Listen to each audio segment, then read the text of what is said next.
Sandra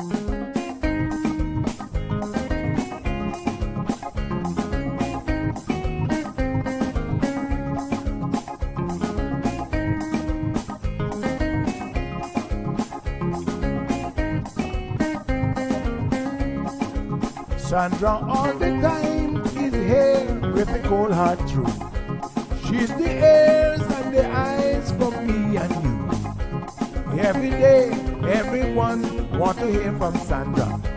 And every time on the air, she's getting better. Tell your sister, tell your brother, tell your mama, call Sandra in the morning and in the evening. They always calling Sandra. And when they start fighting, they calling Sandra.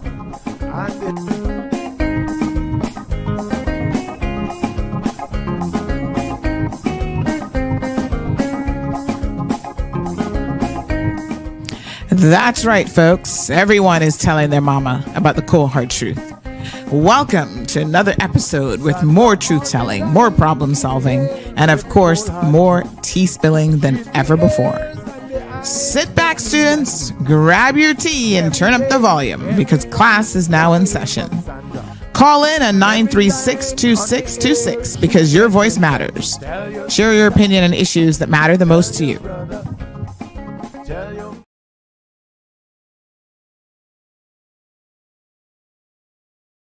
Good morning, K-Man.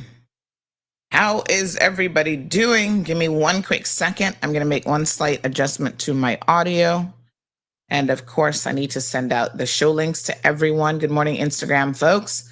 Instagram was well represented last night. So glad to see you guys were paying attention because, wow, we got a lot of ground to cover. So give me 1 second here.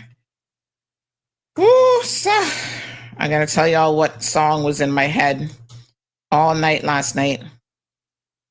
Trying to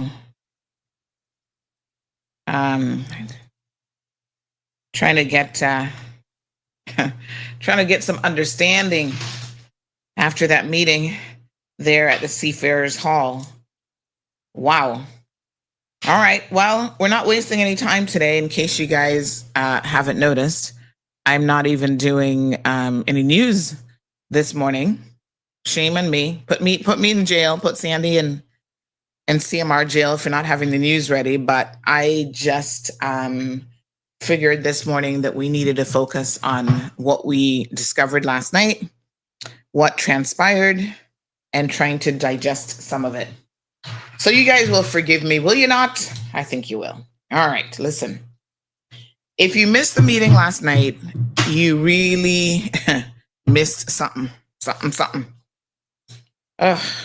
Because someone said to me after the meeting, they said, Sandy, but you know so much. Was any of this a surprise to you? And I said, actually, yeah. I mean, I knew there was infighting and there were issues, but the level and some stuff about regen, which we're going to talk about here in a second, all of that was a shock and surprise to me. And I'm going to be very, very straight. Well, you guys know I got to be straight with y'all. I wanted to hear more details. Right? Who's with me on this? I still felt like they were being a bit too demure. Maybe when you're a politician, you have to be. I don't know. I'm not a politician. So I don't have to be demure. I don't have to think about the next election, and that allows me to walk with a degree of freedom is what I would call it. Some people might say, well, Sandy, what you call freedom for a politician would be reckless. Like they don't know in the future who they're going to have to work with. And I'm, point taken. And I guess that's why it just ain't for me, honey child. Let's get into it. Good morning to everyone. Y'all good? Wow. Well, I know you guys were tuned in because I was monitoring the feed. And at one point, We went over 1,300 people. And I said, my goodness, normally my people only tune in at this level when there's some major stuff going on. How's the quality of the audio feed this morning? Everything looks okay? By the way, praise the Lord. We are in Facebook this morning. Hopefully, Facebook been a little bit panicky. So hopefully it stays up. But if for some reason, if Facebook goes down, let me remind all of you to please go to the YouTube feed. Remember, we're always in multiple places.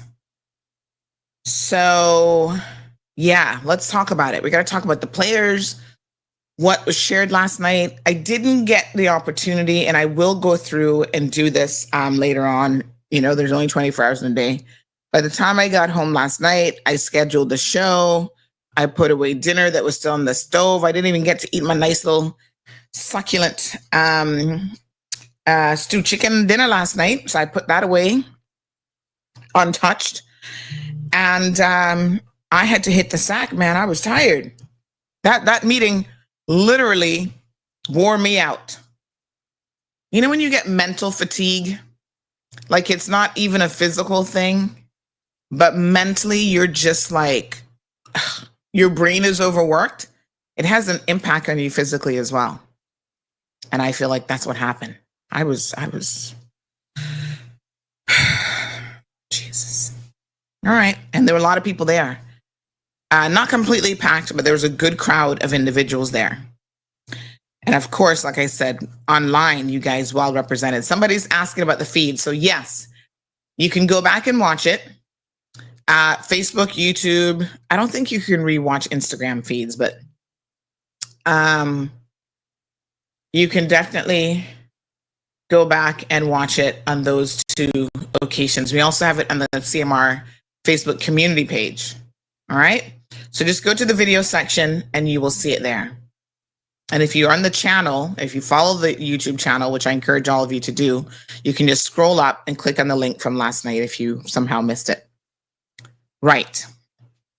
A lot of people were surprised at what they heard.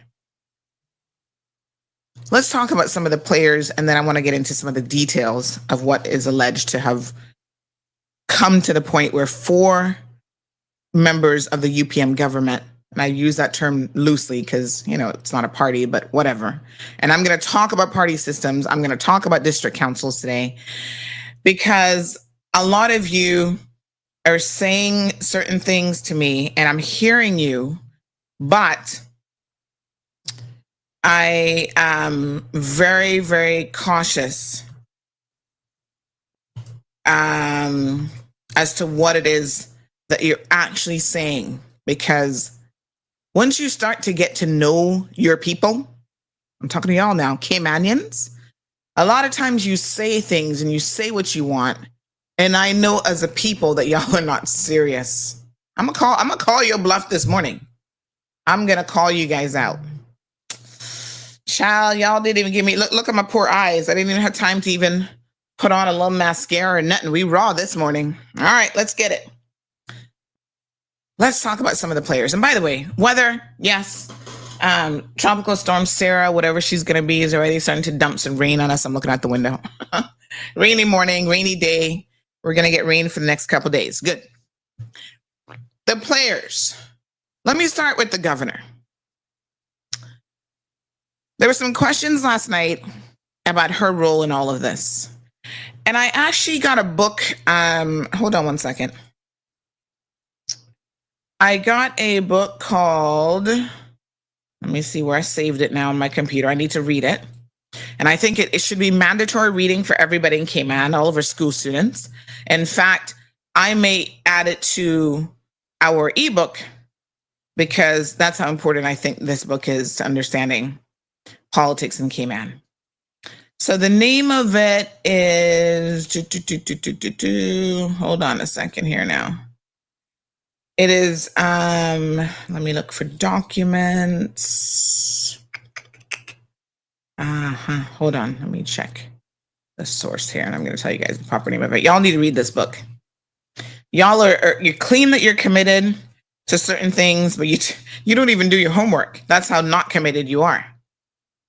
All right. It is called British Overseas Territories Law. Okay. And it talks a lot about things like, hold on one second here. So yes, it talks about, just trying to see where I saved it. I'm going to save it in a different folder now. It talks about things like, parliamentary privilege, this concept of collective responsibility. How does it work? How does it operate? And I know that people don't understand it. Even last night when I heard certain questions that were being asked of the panel. So we're going to get there. This is a text that is 431 pages, and we need to read it, including myself. We got to admit our shortcomings, and we also have to admit that a lot of our shortcomings are of our own doing. Yes? Okay. Good morning, everyone. Excuse my manners, honey child. Listen, everywhere y'all see me, you're like, oh, Sandy, I love how you say it. It's a hot mess.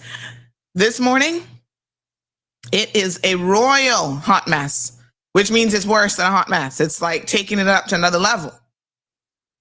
The governor. What is her role in all of this? Well, it seems to me that the average person believes that she has more of a political role to play in the process than she does. And I have to, I don't know why the radio wouldn't be on. It should be on. Everybody on radio is good. I saw Deanna said the radio not on. Well, I was on, so hopefully it's good. So yeah, here's the thing. Our perception of her and what she should be doing versus what she is constitutionally supposed to do, I think are two very, very different things. The question was asked last night about her role. Like, why didn't the governor step in? And the short answer is she can't, right? Her areas of responsibility constitutionally are not the inner runnings of the Cayman Islands government. She sits in cabinet, but she is not an elected official. The day that she steps in, that means that the place has gone to hell in a handbasket and the UK is taken over. We no longer have a government. Okay? So when y'all say, well, why doesn't she step in? I'm not so sure you want that. Because the day that that happens, that means we're where TCI was years ago, where they're like, oh gosh, you guys can't self-govern. You're the worst of the worst of the worst. And now we, your mama, got to come back in and run your household for you. And when it's all said and done, I can assure you that that's not where we want to be ever. I heard some things last night. We're going to get to addressing some of those. So let me make myself clear. That isn't her role. However, I think, and this comes with all due respect, because I know y'all gonna be blowing up the governor's phone this morning, and you have to ask me if I care, because I'm going to tell you that I do not. I would never disrespect the lady, but she also needs to hear some truth telling, because she seems to live, as governors go, in a very different kind of bubble that most other governors that I've seen since I returned to Cayman do not live in. She needs a reality check this beautiful Thursday morning, okay? What do I mean by that? She has somehow been introduced, and I understand that Juju took her on a trip to the BRAC one weekend, and the two of them must have had some special tea and crumpets. I don't know what it was. But she seems to have been introduced to something else. Some kind of, she's sipping a tea that we don't subscribe to. Okay? That's some kind of mix up black tea, and Miss Juju put something extra in it that has this governor fooled at a different level. Why do I say that? My God. It's almost like the two of them are in a And again, I don't mean this with any disrespect. I'm going to say it in layman's terms so that you guys can understand. What's the female equivalent of a bromance? Do we still call it a bromance? Right? The buddy feel of it is completely off for governor and a premier.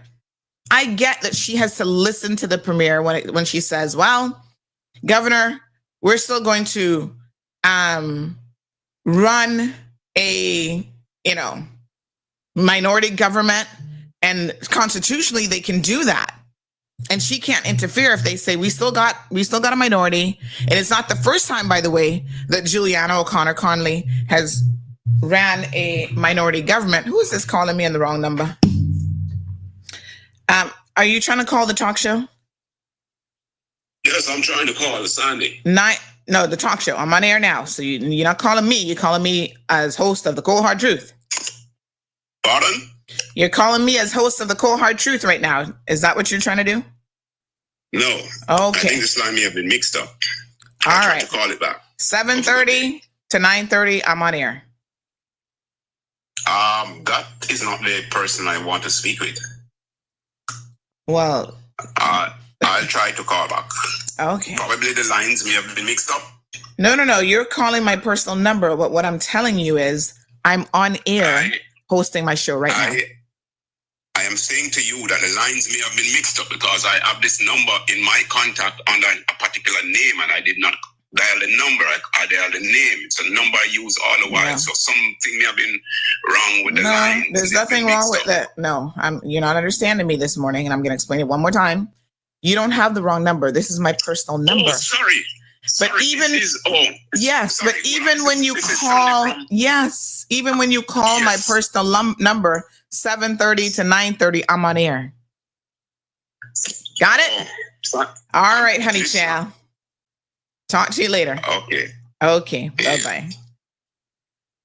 Woo, honey chow. Don't y'all be that thick this morning, because Auntie and I got no patience.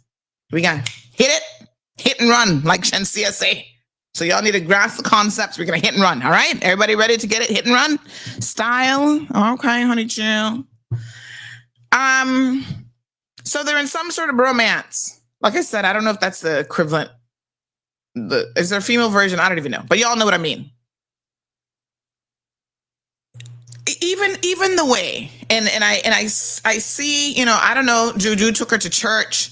I don't know if they had some special what's the juice that y'all be drinking at church?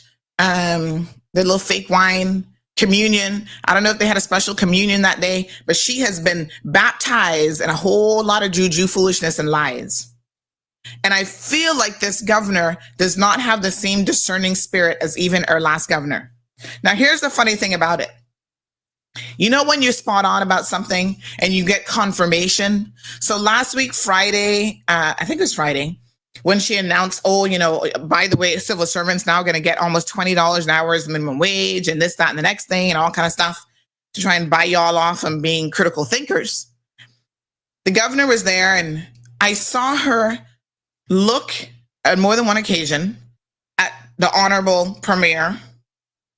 And the look on her face is one of someone who isn't getting it and who is a true believer in this woman, aka the Honorable Juliana O'Connor Conley, sitting next to her. She doesn't know that she is being conned. It was like this love fest on her face. Her body language to me really said volumes.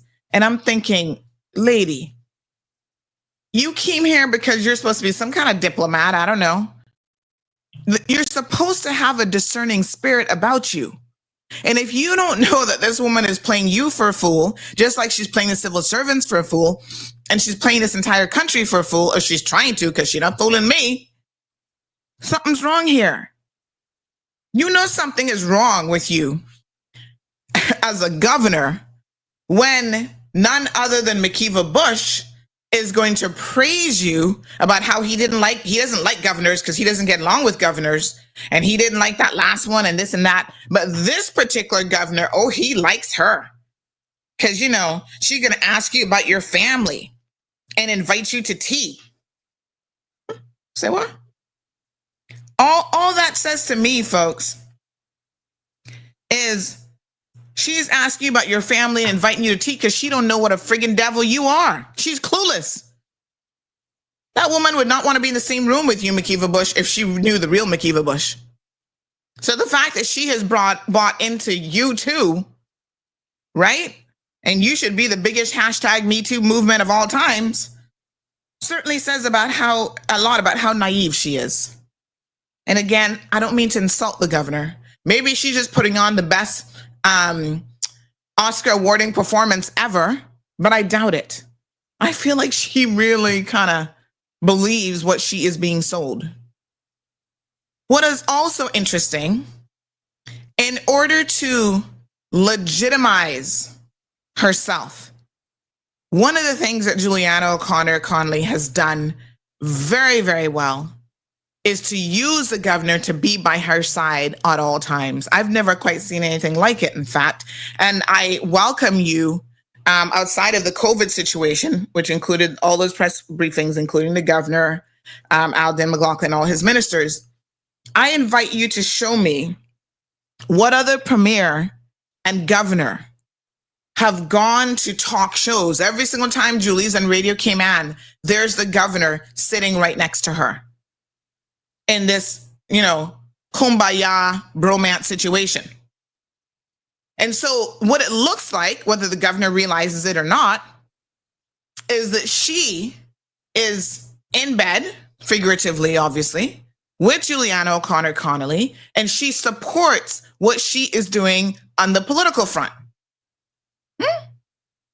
Be clear. I need y'all to go and have a look. And in fact, let me see here now, because I might have one or two clips of evidence to put to you. Go and have a look for yourselves. Don't take my word for it. So it's uncomfortable. Yeah? I'm gonna mute it. But there she is. This was just the other day.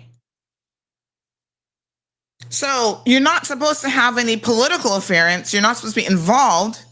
Right now, the average person in Cayman doesn't get that because they see you under the front tail of Juliana O'Connor Conley all the time. And Governor, if you don't get it, she's using you to fool the people.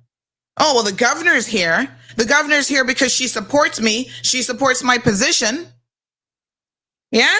Look at the looks in the bromance. Poor her. She probably don't really want to be there. But anyway, whoever's in her office that's advising her every twos to show up with Juliana O'Connor Conley when she's talking about things that don't even fall under your responsibility. It looks, yeah?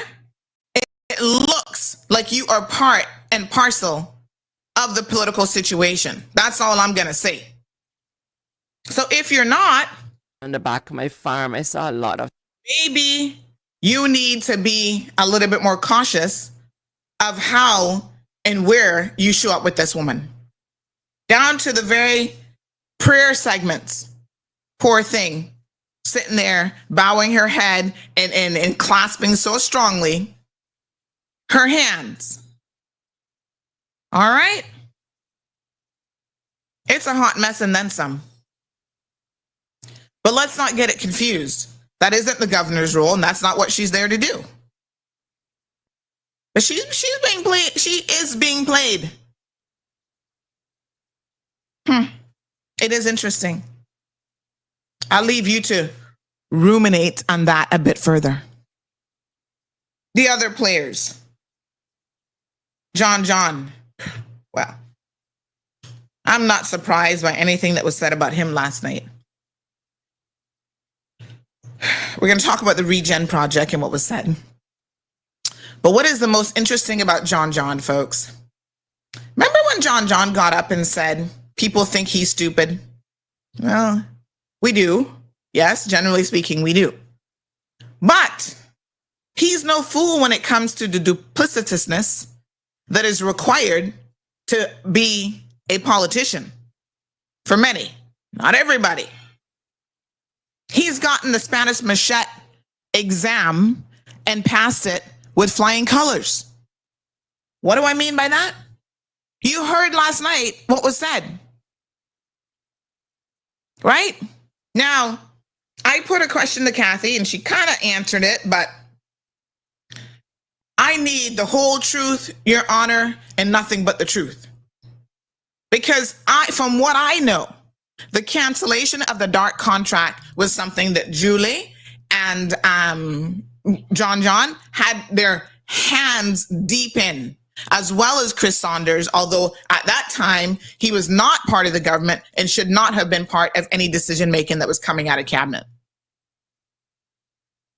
So they're sitting there telling us last night that, yes, they realized that, what was it, on the 30th of November, or whatever the date was, they were going to be coming up and having to sign another extension for this DART contract, because once again, our government, not just UPM, not just PAC government, for years, start projects that they seem to have a difficult time actually completing.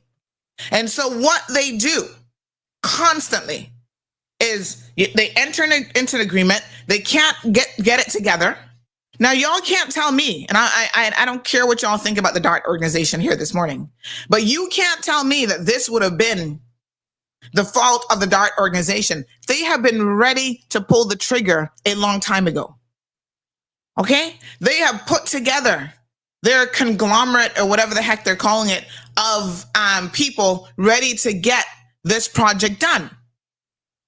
And our government, they're the ones who always drop the ball and are not ready. It's the civil servants. Let's be crystal clear. It's the elected officials. So now they're coming up again. Thank you, Jim, October 31st. Now they were coming up again a year ago, having to sign another extension. And this government's like, oh my God, instead of signing another extension on this contract, let's just cancel it. That was not a brilliant idea by any stretch of the imagination. And then, remember when I told you guys last year, go back and look at the CMR archives? I said, you think they're going to just cancel this so? The DART organization has done some work. They already have control of a piece of property that was part of the arrangement. How does government take that back? Huh?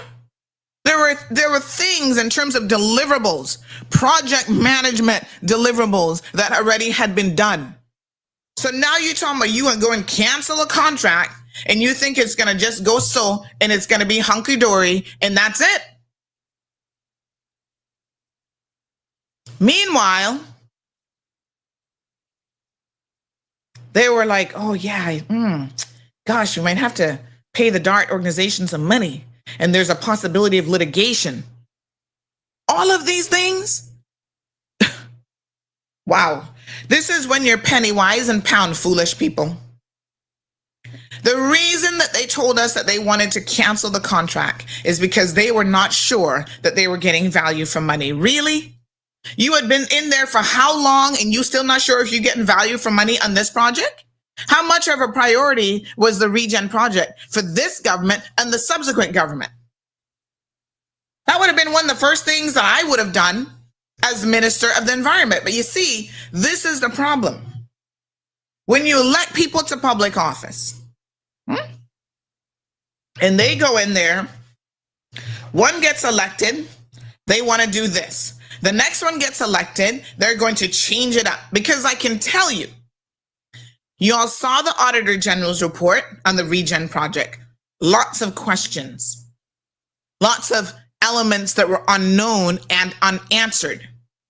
So you can't take the Auditor General's report and say, well, the Auditor General's report said that we're not getting value for money. What the Auditor General's report actually said is we're not sure if we're getting value for money because there's a lot of elements of this that we don't have the information on. We need more information. Having said that, there are some questionable areas. That is different than a report or a business case. Like the school, which we're going to get to here in a second. The school of opulence in Cayman Brac, where the business case doesn't support it, none at all. That is a very different situation. So So what the previous minister of that area, the environment, climate change, blah, blah, blah, the honorable, and he still remains honorable because he was premier of this country, Wayne Panton, was saying, okay, we need to tighten the agreement. We need to make this more favorable to the people of the Cayman Islands. And they were working on those details. So I still hold Kathy responsible. Somebody was leading her, and that was really the crux of my question last night. Who led you to the watering hole of thinking that canceling this was the best option? They want to talk about collective responsibility, so I'm going to blame all of them then. Okay, let's keep it 100. All of you are a bunch of nincompoops when it comes to this regen project. In no place in the world can you have a project sitting there for umpteenth years undelivered. We're going to get to the mental health facility because that's another one. And you think that you can cancel the project, start over from scratch in 2026, because you know it's not going to happen now, and come in anywhere better at a price point than you've already agreed to. It simply isn't going to happen. And anybody worth their grain of salt who is in the business of recycling and, waste management facility would have to know that it's not actually a profitable business. The DART organization and the entire regen conglomerate isn't getting into this because they're going to be making no pile of money off of your garbage.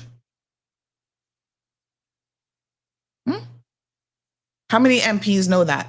How many have done the research on their own to see that there are most people who wouldn't even touch this because it's not going to be a profitable situation?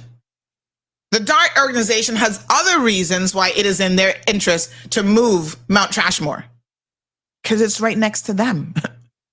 Yeah? So if that's going to motivate them to be a little bit more like, okay, give us a little bit more here, who else is going to come in and do that? What other conglomerate is going to do that? And I'm going to come back to John because that idiot, he is a problem in this country. And if Baden-Towners don't stop electing that donkey to public office, trust me, it got to be dog eat your supper times too. And I'm going to tell you why I'm saying that here this morning. So I remain convinced that he was a key player. And that's why now he has the environment, because he thinks he'll be able to finish it off. He was a key player, folks, in trying to get the whole regen project to come to a stop. Oh, but they weren't realizing. Oh, we gotta pay out DART here. We got a problem. Okay.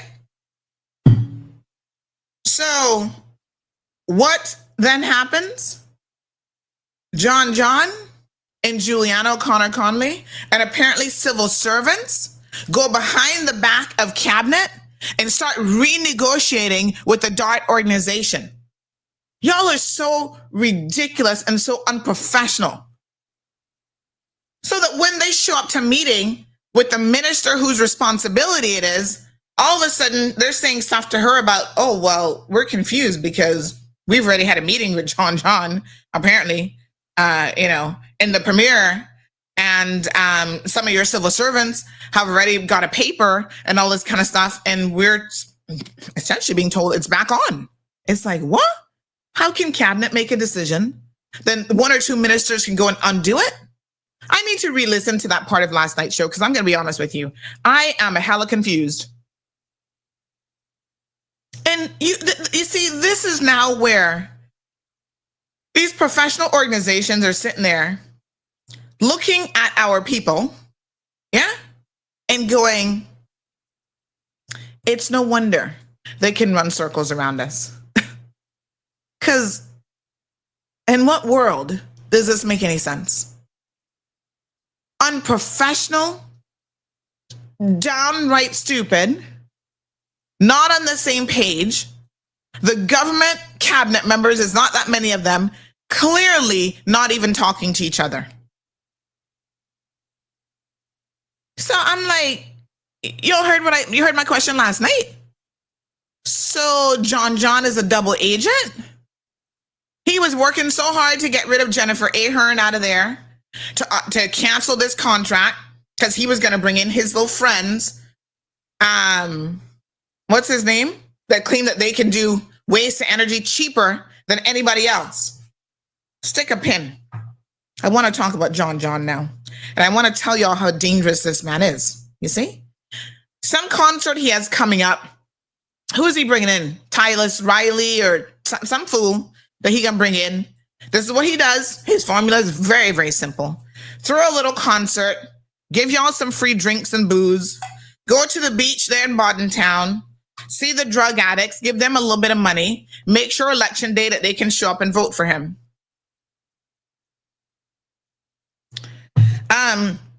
Get up in front of you. Tell y'all, well, you know, people think that I'm stupid. Well, I am, but you know, I just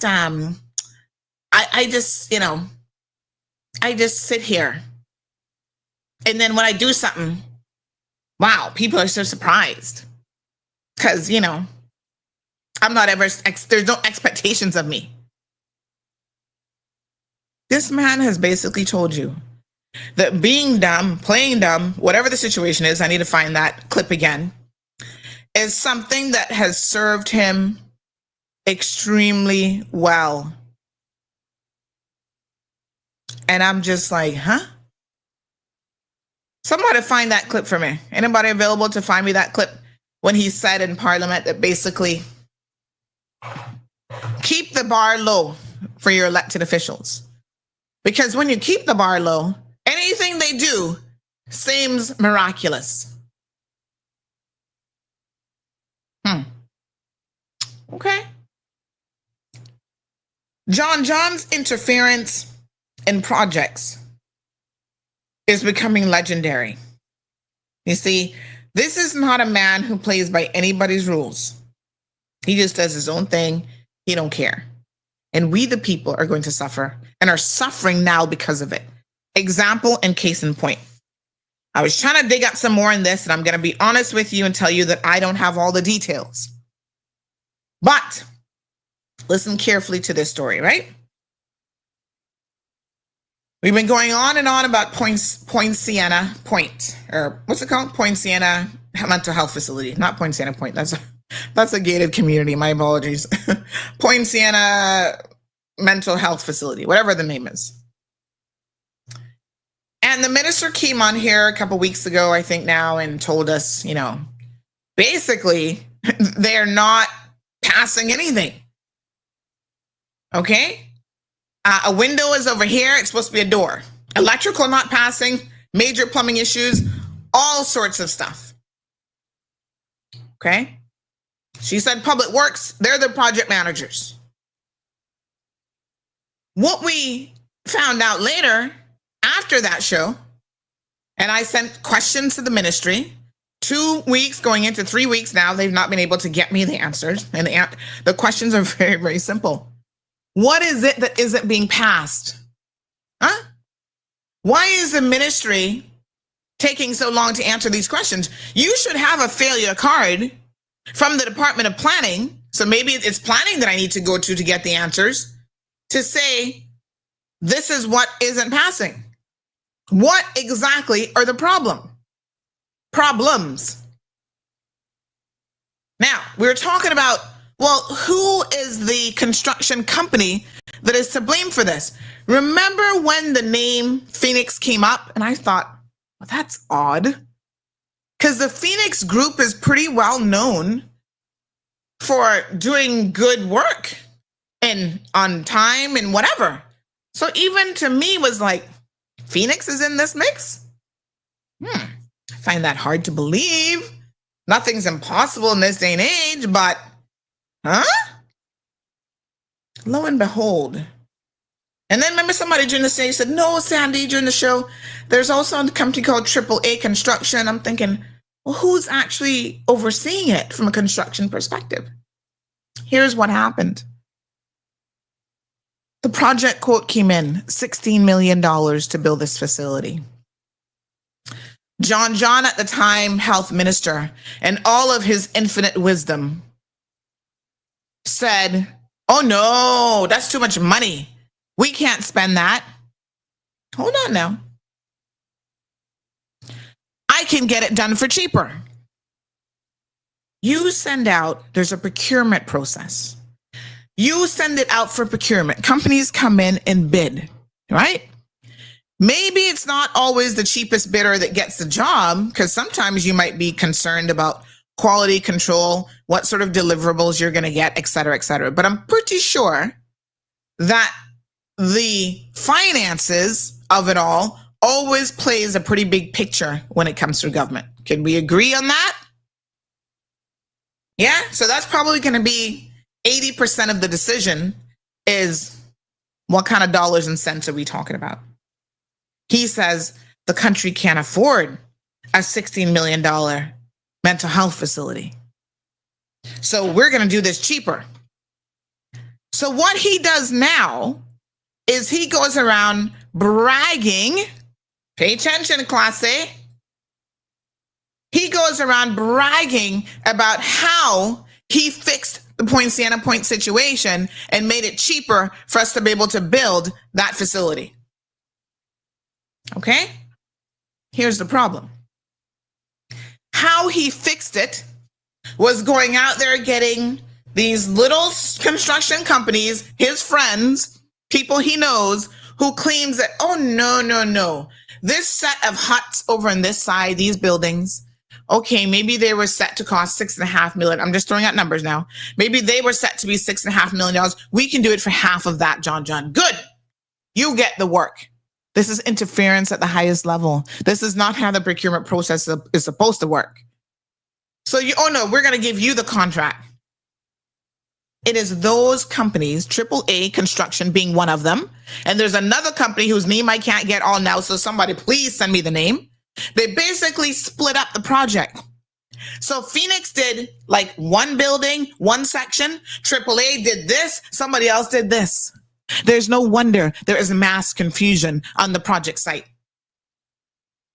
And who the heck the project manager is within Public Works, they probably confused, having to work with all these construction companies on a singular project. And so my understanding is what Phoenix did, there's no issues with. Their part of the project is perfectly fine. It's what these other two companies have done that is the problem. And those companies are there because of Dwayne John Seymour. Let's call a spade here this morning. Because what happens in a situation like this is this man is penny wise and pound foolish. If you think that this project has not already gone over budget, costing the people of Cayman Islands way more than these companies claimed, yeah? You think construction is expensive? Look at the cost of getting it wrong. The delays. That's why they can't deliver this some 12 years later. Let's talk straight this morning. Somebody like John has to take responsibility for his role in this. He wants to go around bragging to people, but he fixed it. You fixed it all right. You fixed it and messed it up even more. And he's the same joker now that talking about, let him and his cronies handle the waste management facility and they can get it done for cheaper, that they can bring in Mr. Walling Whitaker and he'll do it for you. He'll be your waste management captain. Good morning, caller. Well, I tell you. Morning, Sandra. How are you? Right here, my dear child. How are you? I'm all right. So much to unpack. It's trying to make sense of widespread nonsense. That's the reality here. Well, I would point to this first, Sandra. When you were discussing Madam Governor, and I'll give you an example. on CNS, I'll bring them up. There was a discussion as it pertains to the hollow rhetoric, which is basically just falseness as it pertains to Juliana O'Connor, speaking about the health and the well-being of what we in Cayman erringly term as democracy. And I wrote in CNS that it is not only JOCC who was saying that, but it was also the governor, and both of them were talking of falsity because it is obvious to anybody who is even remotely objective that both were speaking untruths. Of course, CNS is extremely pro-British in every factor of their being, and that was not allowed to be published, I think, simply because they don't want anything that will speak to the underlying issues of our entire system. Okay, now you have spoken about this sistering romance thing between the government and JOC. Look, we keep expecting and thinking, at least I don't, but we go back to this. If we had a valid democracy, we would not have an individual in the position of premier who has been voted in by a fraction. Uh-oh. I don't know what happened. Oh.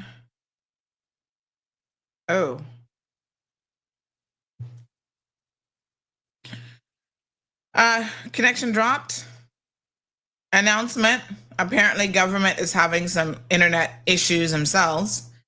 Advisory sent out to all government users that we would like to inform you that we're still experiencing intermittent issues with accessing external sites. At this time, we're urgently working to resolve the issue and we'll update you momentarily, Computer Services Department. So I don't know how many of y'all need to access. Hello? Morning. Morning. Either someone is hacking you or they're really having major issues, but either way, they need to be talking about it. Has anyone heard any updates about the underwater cables? No. Because if those underwater cables go, Cayman is completely cut off from all internet and everything. And it seems like they might be giving some trouble. Well, I know we had outage some months ago, but yeah. Either that or they're just hacking you and yeah, no, I mean, election.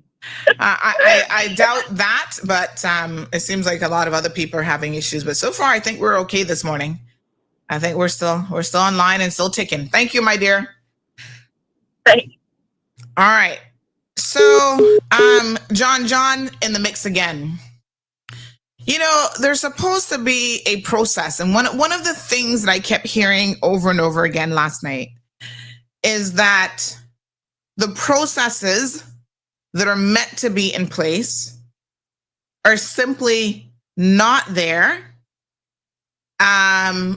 Or if they are there, they're not being followed. And that's a problem. When politicians want to interfere, let's go back to the Regen project, right?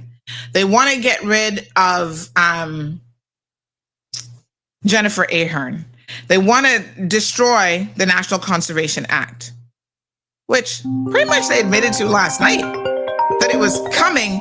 In the end, they decided to not touch the act because there was so much kickback that they were going to touch the actual formulation of the council because they feel like it's the council that's the problem. And what did that mean? Like, this is where last night I wanted to hear more details. What were you guys proposing to do to the National Conservation Council? The problem, the person that they have a problem with, that they put the blame on for everything, is Miss Petrie, Gina Petrie. So I'm sitting there going, were you guys planning on putting a National Conservation Council together that does not include the director of environment, and you were going to remove her because you see her as the problem? Because she's not a person who's going to make them push her around. She's going to challenge them. And challenge them mean legally challenge them and win and embarrass the planning department and the CPA because she won her case not once, not twice, but thrice? Come on now. So what were y'all sitting down there agreeing to? And more importantly, why? Caller, good morning. Good morning. You remember me having an exchange in your program with Mr. Panton about cabinet being the decision maker and that decisions should be made by cabinet before people run off in all sorts of directions and start doing things? Mm-hmm. That's even more important on an issue like this where you can incur a liability. Yes. Section 19 of the Constitution requires that all acts of government must be procedurally fair. And when they go about doing things improperly, that's putting us at risk of incurring liability. Because if they go off and create a situation that causes the regen project to end up in court because of their foolishness, we're going to be the ones paying the bill. Of course. But they should not have been going off and doing things improperly. Mm-hmm. You see, this is why it's important that civil servants, chief officers, should not be acting on things that incur significant expense, that have a possibility of incurring a liability like this, unless they have a copy of a decision of cabinet that course of action or exploration of ideas or whatever should be pursued. So no minister, even if it's a minister, shouldn't run off on the side and do his own thing and have some sort of meet. That's improper. Mm-hmm. Very much.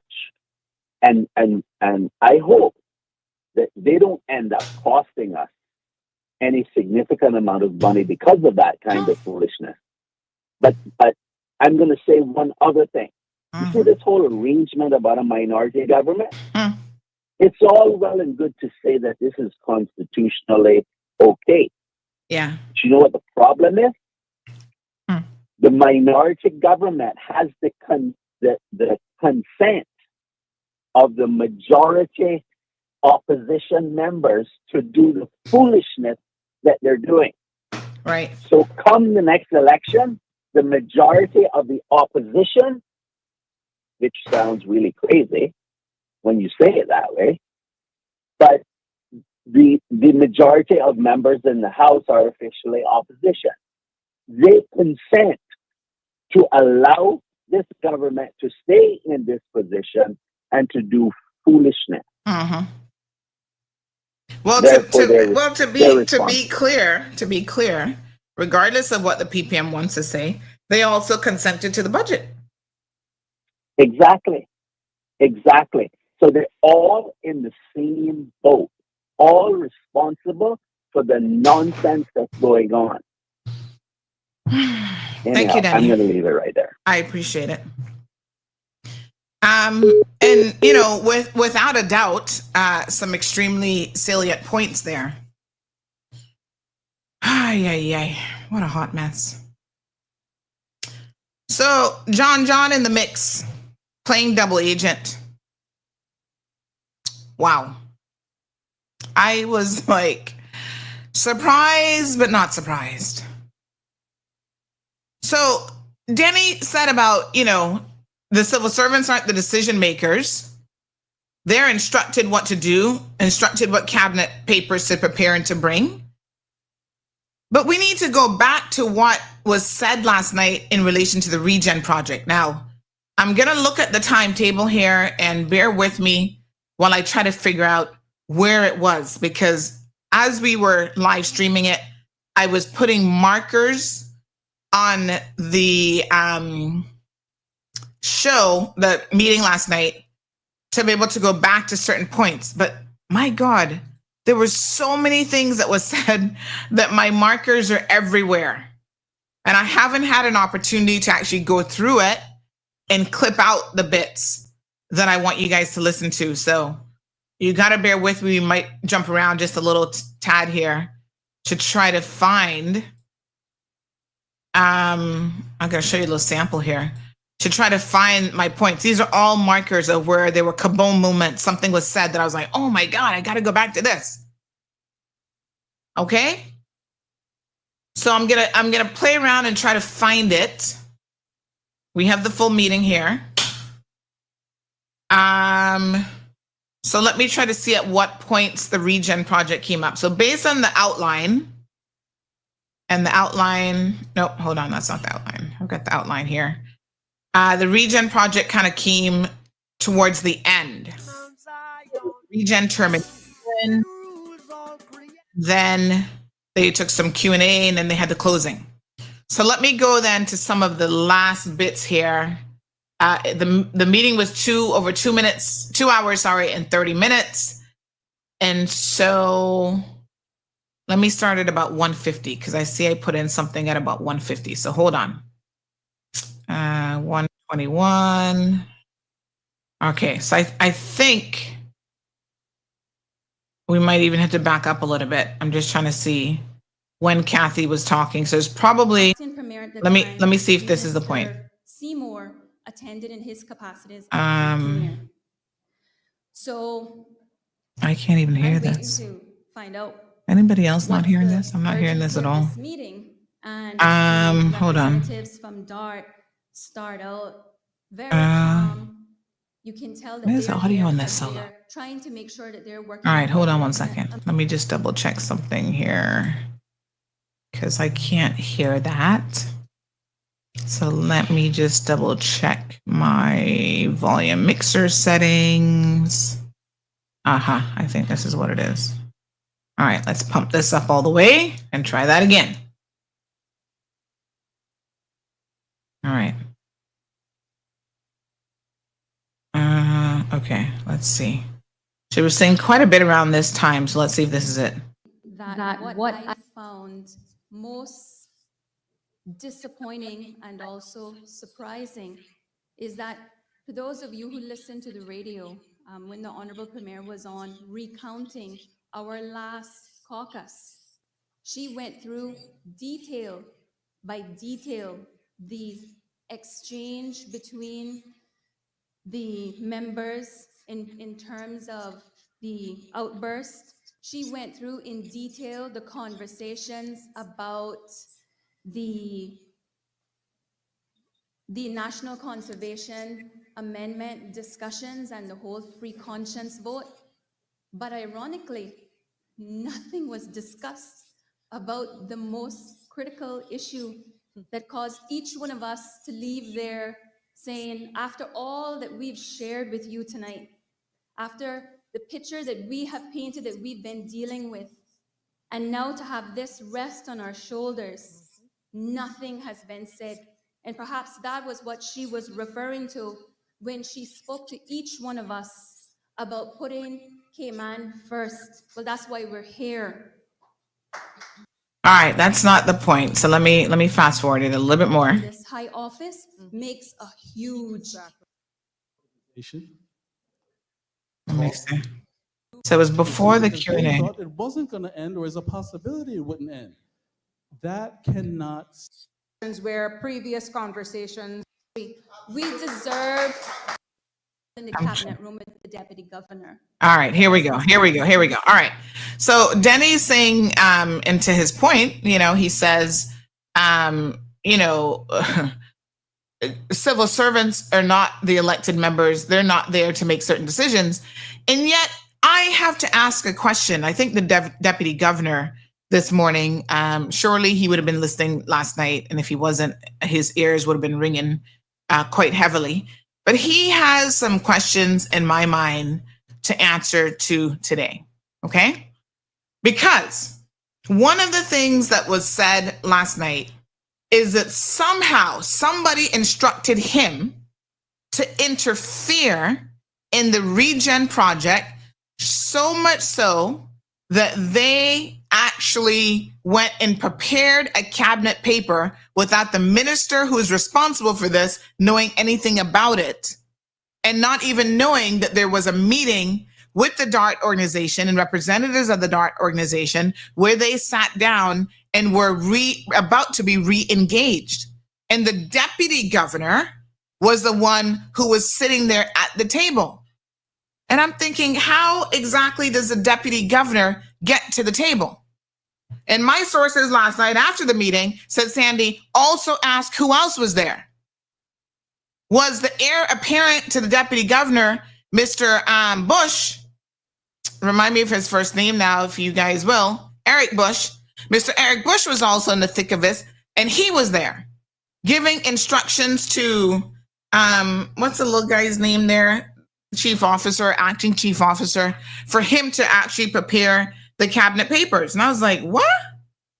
All of this is just absolutely ridiculous. Someone says we're off radio. Give me 1 second. Let me see if we can have the radio kick back in. 1 second. We got to play some music to make that happen. All right, 1 second here. I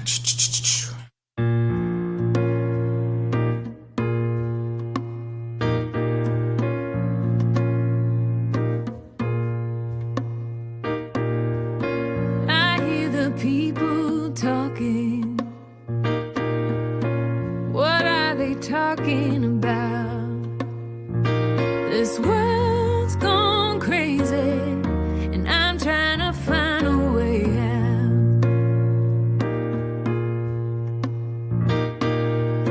Nobody knows where we're going,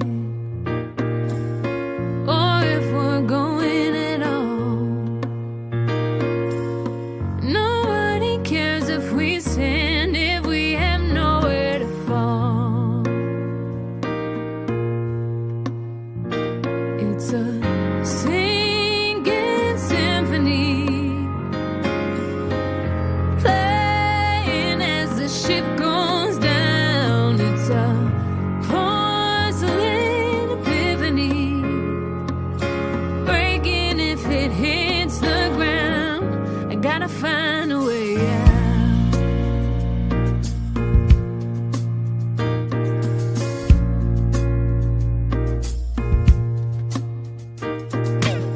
So many questions answered with an answer to take. All right, folks, my apologies for that. I think when the volume went low in the video, it doesn't give you much time, it kicked me out. All right, so let's listen to this carefully because, like I said, I'm a little bit confused at the role that the civil service, that the deputy governor and others actually ended up playing in this regen situation that we were informed about last night. It's bizarre. Troy Jacob, I understand, is a civil servant who actually prepared the document for the cabinet paper. And again, a cabinet paper is being brought that nobody knows about except for a few selected individuals. Let's listen to what she said, because it did start to get a little bit confusing at this point, and I think that this is worth re-listening to. So let me just find the first point of where she starts to explain it. This is what the government needs to pay out. Member, All right, so let's back it up a little bit more. Let's start at the beginning. About the most critical issue that caused each one of us to leave there saying, after all that we've shared with you tonight, after the picture that we have painted that we've been dealing with, and now to have this rest on our shoulders, nothing has been said. And perhaps that was what she was referring to when she spoke to each one of us about putting Cayman first. Well, that's why we're here.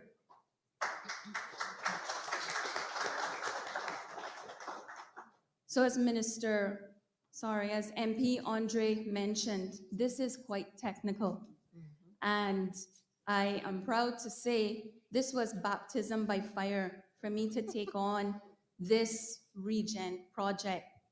And I was really upset that I ended up having this land in my lap. It wasn't something that I was passionate about. I didn't want the ministry that I received, but I took it because, like I said to the civil servants the day that we all were sworn in, civil servants are required to pivot every 4 years. And that is our role as elected officials. Some of us I started off as a parliamentary secretary. You pivot where you're needed, you serve. And so I landed in the Ministry of Sustainability.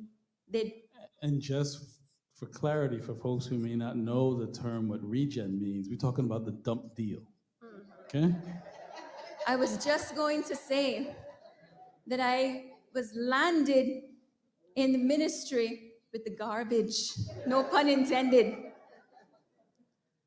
But as many of you might recall, when we went down to Parliament earlier this year, I announced that the government had taken the decision to exit the project agreement. And when I refer to the project agreement, that was the dump deal or the waste to energy facility. It certainly wasn't an easy cabinet paper to be championing. Very similar to the National Conservation Amendment Bill. Every time I took the paper, members raised valid questions, whether it was about the technical components, whether it was about the financial components, the risk, the value for money, you name it, the project team was on standby and ensured that the information was readily available to the members to make an informed decision. And so we announced that the government had agreed to terminate the project agreement, and conversations had begun with the DART organization to exit this project. So what date, what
I hear the people talking.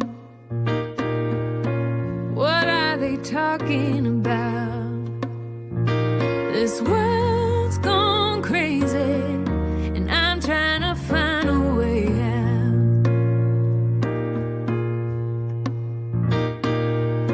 Nobody knows where we're going, or if we're going at all. Thank you so much. I was just saying to our radio listeners, right? We're trying to play a clip from what Kathy said from the meeting last night. And unfortunately, there is a bit of an audio issue where the audio goes very, very low when I'm playing something through the computer. All of my volume indicators are as high as I can go. I mean, they're peaking so much that my computer is actually readjusting me down. So there's nothing really that I can do about it. Everything is as high as it can possibly go. It's a bit of an issue on their end when I'm playing certain things. That's why on social it sounds fine, but in the radio it doesn't. All I can say is if you really want to hear this bit without any interruptions, log on to Facebook, YouTube, Instagram, and you can hear it. Okay, caller, good morning. Yeah, good morning. I was just wondering what was happening to the radio, but I guess you have told me. There's nothing. Like I'm like manually here trying to push the volume up to 100% and it keeps adjusting because it's like over modulating because the system sees it as too high. But on the radio side, the radio is seeing it as coming in too low. And so it kicks me out when it's seeing it as coming in too low. Social media. I don't hear. They have a song. They have a replace of everything. So I don't hear you. So thank you. Sorry, guys. Yeah, have a wonderful day. All right, my dear. Bye-bye. So unfortunately, you're going to have to listen on social media. I'm sorry. There's little I can do about that. All right. So we're listening to the former minister explain what transpired. Yes. During her interactions with the Regen project. Okay. So this again is the waste management project as it relates to the DART organization. So listen carefully. Time frame is that? That was around May that I went down to Parliament and announced of this year. Yes. Because remember, it took us quite some time. I started the ministry, I call it December, because we got an end of November. And the real work started with Regen in January. And so it was back and forth. We had discovered, well, I won't even go to the part about the termination because that's irrelevant. So after we announced the termination, October of this year, I took a paper to cabinet, which basically set out, okay, folks, the project team has been communicating with the DART organization. They are now ready to issue the termination notice. Termination notice in the cabinet paper set out termination for the 31st of October. Now, one of the things that was always set out is that if this project was exited, DART had done works at the dump that we were going to have to pay them for, whether we stayed or whether we left. And the paper set out that the termination proposal is the 31st of October. If we terminate, this is what the government needs to pay out. Members voted on it. We agreed unanimously. The termination date was set for the 31st of October. Fast forward, I think it was just a couple days later, we had Finance Committee, again in October. In October, there was a line item for the... All right, folks, let me just interrupt this for one quick second here to make a really important announcement, and then we're going to get back to covering this meeting. If you live in the Prospect area, this is a public service announcement. Please be cautious. I understand that the RCIPS at the moment are actually trying to apprehend the murder suspect. So again, if you're in Prospect County, Chad, just lock your doors, lock the car doors. Don't make him hide out in your car. Lock your house doors because they have an operation on right now in Prospect. And of course, Prospect is a big area, so I'm trying to find out where they have the murder suspect that they found. They're towing the vehicle, and so he ran from them. So I'm not sure yet. This is coming in as I'm telling you guys about it, that I'm not, let me see here now. I'm not sure if they actually have him as yet, but they almost had him. Okay. So stay tuned and lock your doors if you're in that area. All right. Very good. Somebody said for which murder? The one that's y'all not been paying attention to the news. The one we were talking about yesterday that they're looking for with the $50,000 reward that killed the last murder that we had, the last guy, their last victim. Aliano says, there goes my $50,000. All right, let's go back to Kathy and what she was explaining.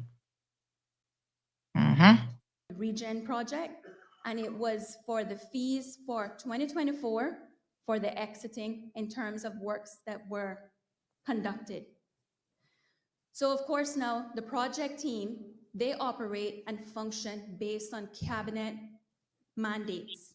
So the cabinet mandate to them is We're continuing to exit 31st of October. Here we go.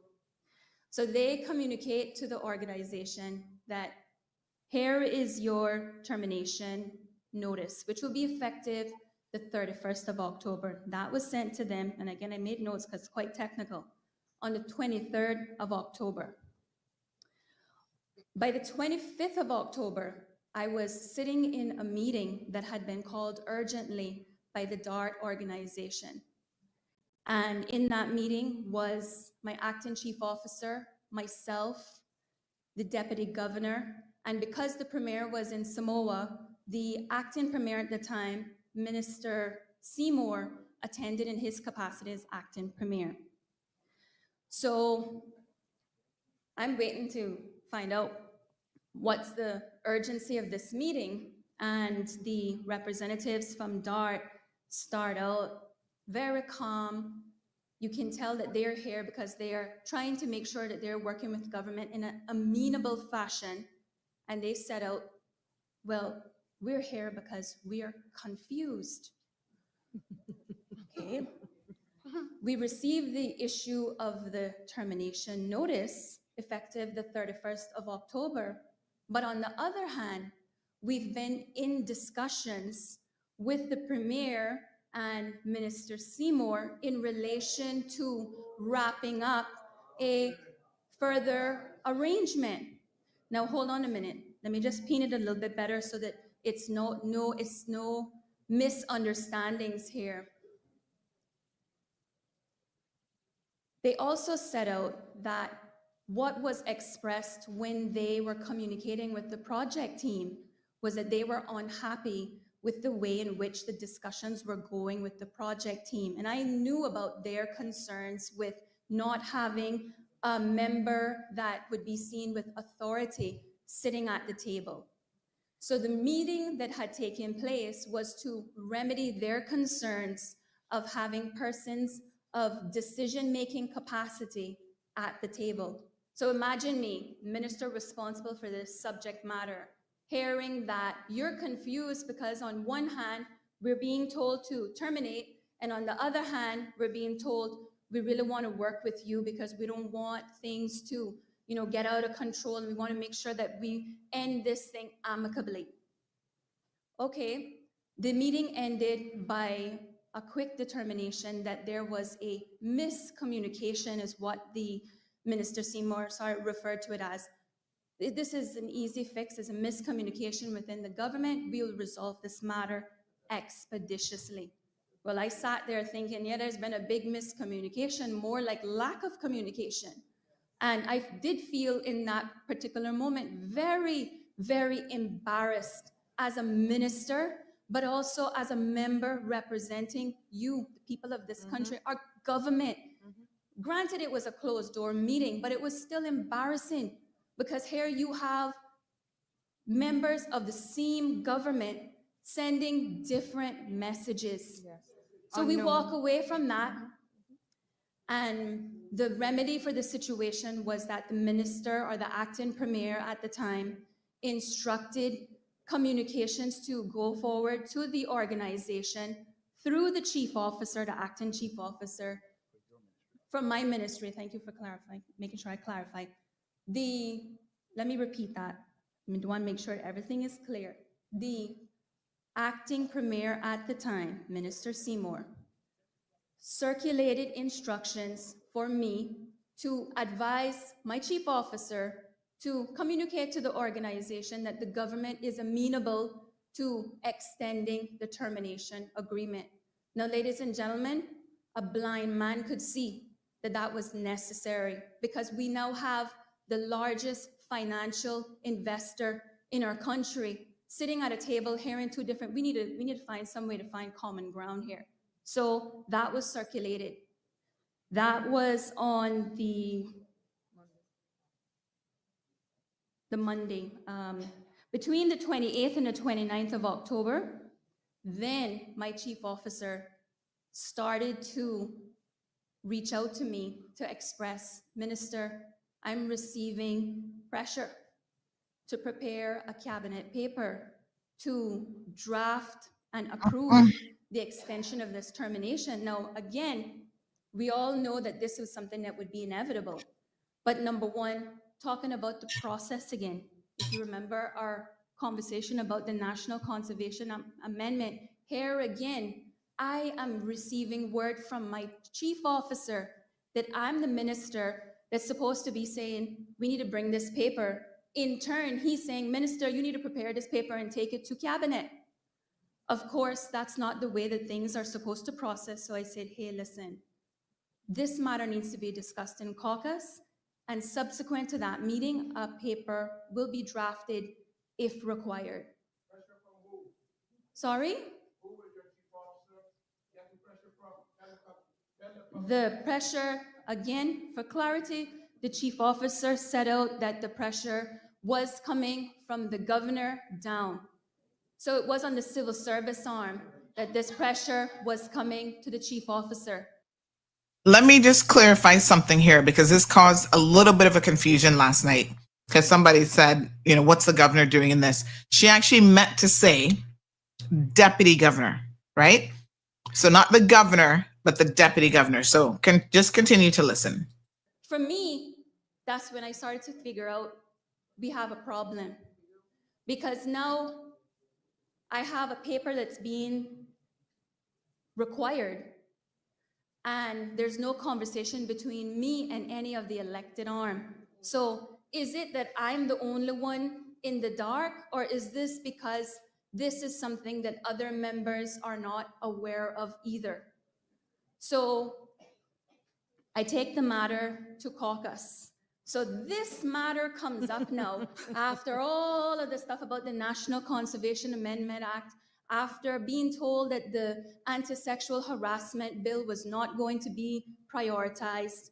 Now I'm saying, okay, guys, I don't see anything on the agenda here about this termination extension, but I'm receiving instructions from my chief officer that there's an urgent paper that's required. So we need to figure out how we deal with this situation. And of course, members in the caucus are like, oh, what are you talking about?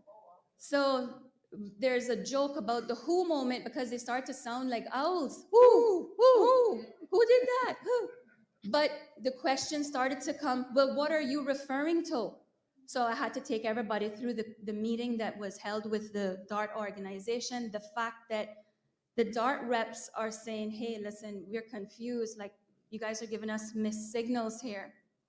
And now I need to bring up cabinet paper in accordance to the instructions that are coming from up, down, that this paper needs to be done to clearly ratify a decision that needs to be made.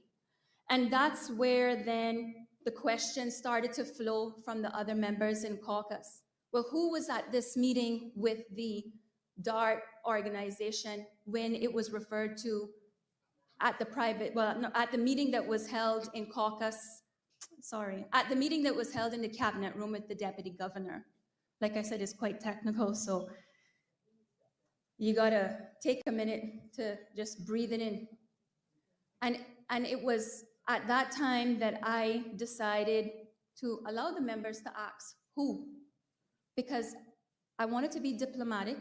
I wanted to be respectful to the members that, for whatever reason, they decided that they didn't want to share it with the other members in the room, and see if they would have been forthcoming with their reason on why they'd had these discussions. It hadn't been shared with not just me, the minister, but the other members.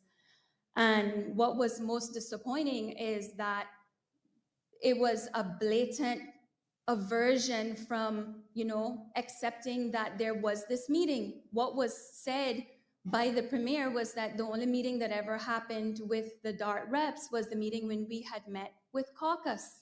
Well, that didn't line up with what the DART reps said, because they simply set out that it was, and they listed the individuals, they set out that it was the premier, the minister for, help me, labor and border control, chief officer for planning, and they listed out that there were other government representatives there to address concerns relating to lands and finance, in particular, the financial secretary.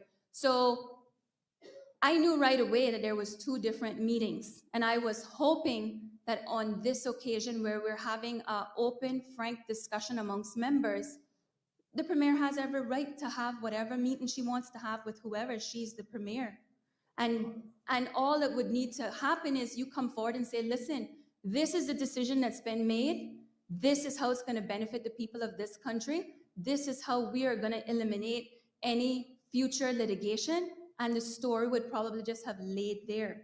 But because of the way in which the functions and the process of cabinet and caucus had been taking place, I am looking at it now saying, okay, so I come out, leave this speaker position that I felt I was doing a great job exploring Parliament and making everybody see what Parliament was doing and whatever. I come in, the first thing, slap in the face with all this stuff about the National Conservation Amendment Bill. Now here we are again, and I saw it as decisions being made and then coming to me as the minister and saying, Minister, this is what we decided. Now you got to bring it and put it on your paper, and it looks like a decision that you made. Okay, let's stop right there, because I think we got enough of an understanding about what happened with the Regen project and the broader issue, which I think, to be fair to Kathy, she has a point. And this is why you guys will remember, she might be shocked at this, but I'm not shocked at this. Remember when she got the position? And I said from the onset, these decisions are being pushed on her. We need to hear about the Regen project. We know that John went in there with a mandate, but why didn't he take the ministry? You see, we have elected a bunch of cowards in this country. That's what's going on here. Juliana O'Connor Connolly, a coward. John Dwayne Seymour, a coward. And anybody else who sits back and allows this to happen and says nothing about it, all cowards. All right? Now, why do I say that they're cowards?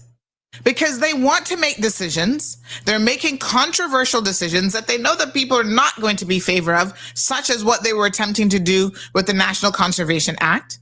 But they don't want to take responsibility for it. Really? You bring the paper. She's absolutely right. You bring the paper. You be responsible for it. And the fact that they were trying to push it on her so that she could take the fallout from it is not shocking to me at all. And where things started to go awry is when, after a little while, she realized, oh, wow, I'm not going to allow you guys to use me in this way, and I'm not going to bring the paper. Lots of infighting. Now, the Premier could bring the paper herself, Let's be very, very clear. She is the leader. If she wants to bring a paper, even if it does not fall under her ministry, she could have brought it. And there were others who could have brought it as well. But no, they're not going to take the political hit, because when the ish hits the fan, they want to be in a position to say, well, voters, that wasn't me. I wasn't in agreement with it, but because we can't say nothing, because of parliamentary, collective responsibility and this and that, I wasn't really in agreement, but I couldn't say that, and I just had to sit there and go along. How many times have we not heard them get on this program and say that there are things that they don't agree with, but there's nothing that they can do about it because of collective responsibility, that they just have to go along with it? That's a convenient excuse. And it is one, without a doubt, that they will utilize time and time again. They can't talk about it. And this is why I say this British overseas law text, we need to be reading this, folks. Okay? So in her mind now, they're about to throw her under the bus with the National Conservation Act. They're about to throw her under the bus with the Regen project. Right? They're about to throw her under the bus with sexual harassment, because that was never, ever, ever going to get done. Okay? You can't have the likes of McKeeva Bush sitting in caucus, right? Practically running the country, from what other former ministers have said, making all sorts of decisions, having extreme influence over the Premier, just because he's going to support her school project. And then you're going to pass a sexual harassment bill? That would have never seen the day of light. And that's what they began to realize. Oh, this is going nowhere. So they can say whatever they want now after the fact. Oh, they were supporting it. They were this, they were that, but none of it. Now you're getting a true taste of the duplicity, the double agents. Yeah? Juliana O'Connor Conley meeting with the DART organization. Like she said, she has a right to do so. But why would you not inform the minister who's responsible for it? How is it that a civil servant is telling a minister what they need to do in relation to cabinet papers? It doesn't even begin to make any sense. So this secret meeting took place that apparently she knew nothing about, wasn't briefed on, wasn't informed about. And you have to know that the civil servants must be sitting there going, what the heck? Because some of them were in the meeting. The deputy governor was in one of these meetings. So look carefully at what somebody just said. They said it was Eric Bush, not France, in those meetings with DART. And they engaged in a subcommittee of a government within a government, along with the Premier and Minister Seymour.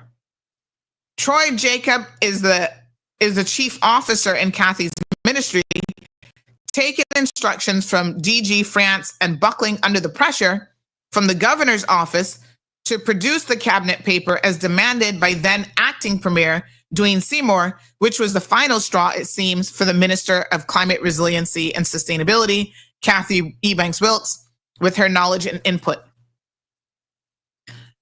The government, within a government confidential working group that met repeatedly with DART to extend the regen train wreck was, and they've listed Premier Juju, Minister John, Chief Officer of the Ministry of Planning, Eric Bush, were the persons directly involved in the new negotiations with DART and the October 31st extension without the knowledge of the full cabinet. This is wrong and poor leadership and not good governance.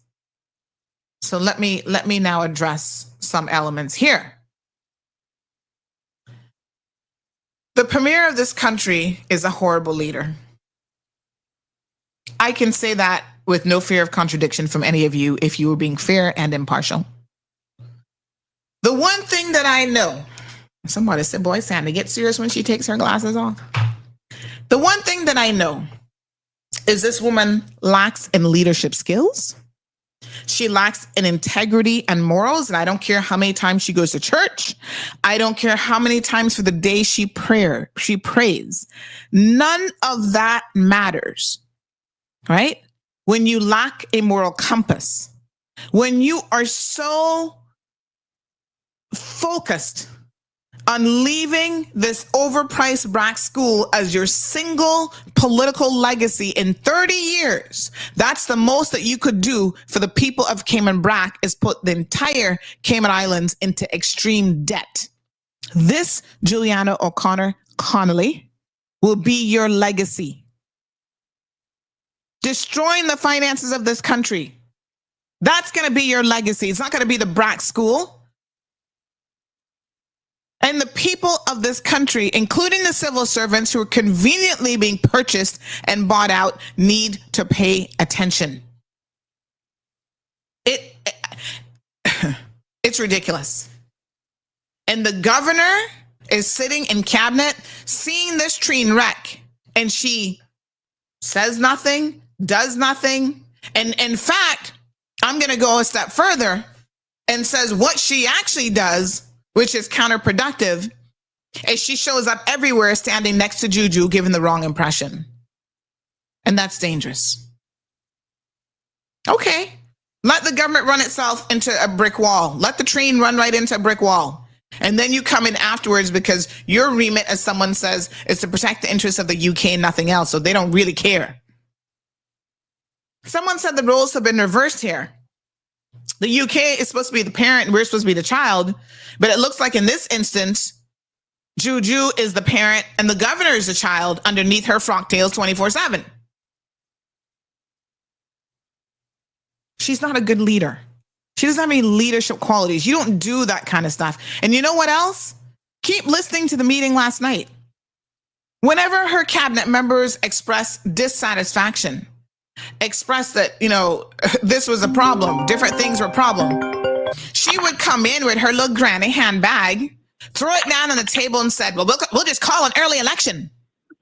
And so I'm listening to ministers and they're like, that's your childish outburst? That's your response? Because somebody disagrees with you? Well, let's just call an early election. That's her leadership style. And you know what I said to them last night? I said, let me tell you something. This was off record, of course. But I said, I'm pretty sure that you guys have on more than one occasion regretted forming a government with this woman and regretted allowing Ween Panton to walk out the door, because all of this foolishness was not going on under Ween Panton's leadership. You can believe that. Caller, we got 2 callers on the line. First one up, calling from 938. Good morning, sir. Yes, good morning. Morning. You just mentioned something about the governor that is primarily my concern. Because when you look at our system, there are checks and balances throughout the system. And the governor is part of the checks and balances that is required for democracy to work at its best. Mm-hmm. And seemingly, that's not happening. I can't say seemingly. According to Andre, last night, that is not happening. And one wonders what is good governance? Which the British is responsible for, because obviously from what I heard last night, there ain't no good governance going on. And it begs the question, what is the role of the governor? And additionally, having heard all that I heard last night, I still believe inquiring minds would want to believe that something else that we haven't been told as yet is afoot. Thank you very much. All right, my dear. Next caller up. Good morning, caller. Thank you, Sandy. Good morning. I have really only one big point to make. First of all, to agree with the immediate past caller when he talked about good governance. I agree with him. It is very unclear what good governance is and how the governor's office really is performing that role. I have personal experience of that in addition to what the public already knows. I think that needs to be looked at. Now, I watched that program last night, the meeting last night. I mean, it was amazing to see somebody like Kathy, who is usually sedate and very cool, show that amount of passion. At the end of the day, there is an appearance of corruption in this matter. I believe that if the Premier had lost had no longer confidence in the ministers that she was mistreating, the right thing for her to do would have been to say, guys, you no longer have my confidence, I'm asking you now to resign. Rather than insult them and go behind them in those ways. There's no way that any government minister who has any salt in them can stomach that.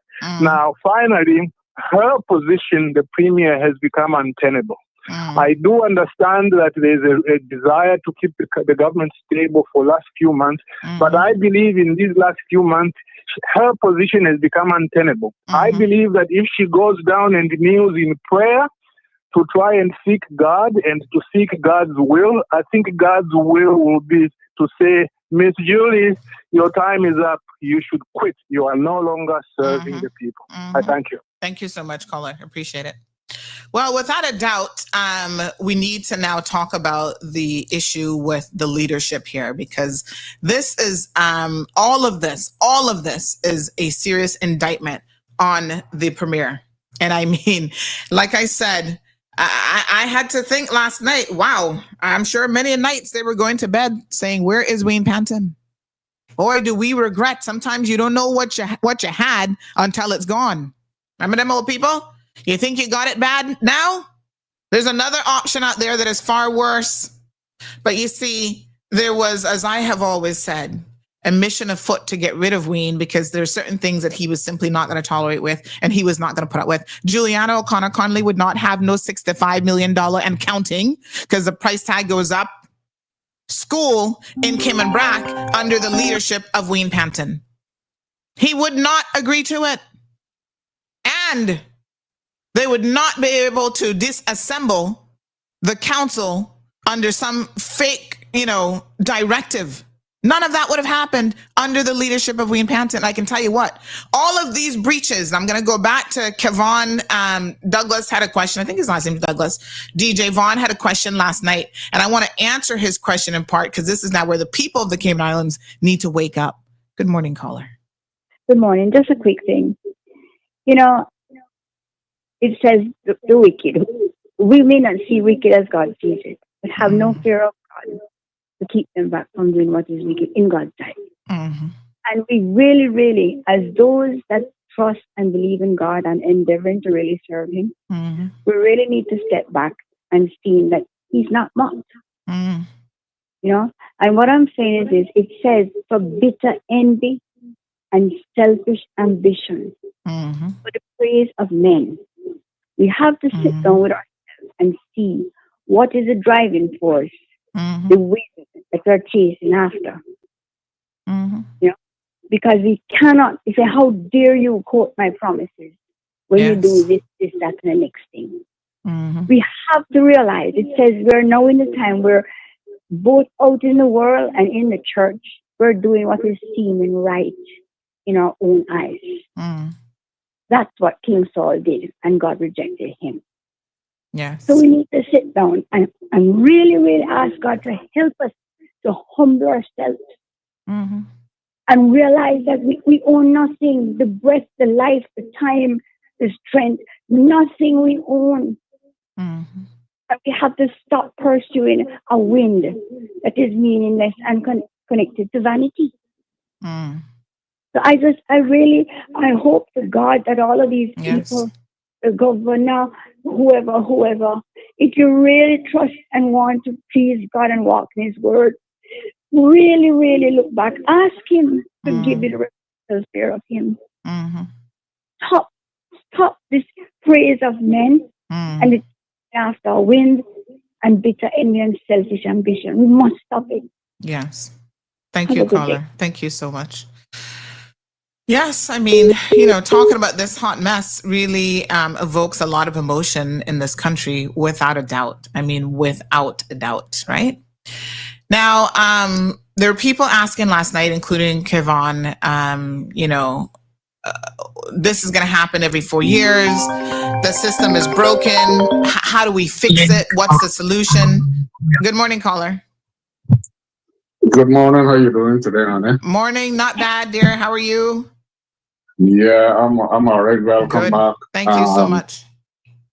It come in like Dart got air about it, his fault. Okay. I don't think hold on, stick a pin. I don't think this is the fault of the DART organization. The DART organization was called to a meeting by the leaders of this country. You need to talk about what the issue is with the leadership in this country. No, but I'm seeing beyond that, because they're trying to bend over backwards to let this regen project goes through. No, but you heard the duplicitousness. They don't stand behind what they put in there. You know the reason they don't stand behind it? Because they know it. All right? And they getting paid to try to push this deal through, so Dart could control the dump. It's simple as that. It's no mystery. Otherwise, they wouldn't be dabbling in it. Why the premier don't push it through and write the paper and stamp it and say, well, this is my signature on it and I stand behind it. Because she don't do that. Because she's a coward, and that don't have nothing to do with the DART organization. Look beyond that. I not blaming that for buying a mug, but don't get me wrong.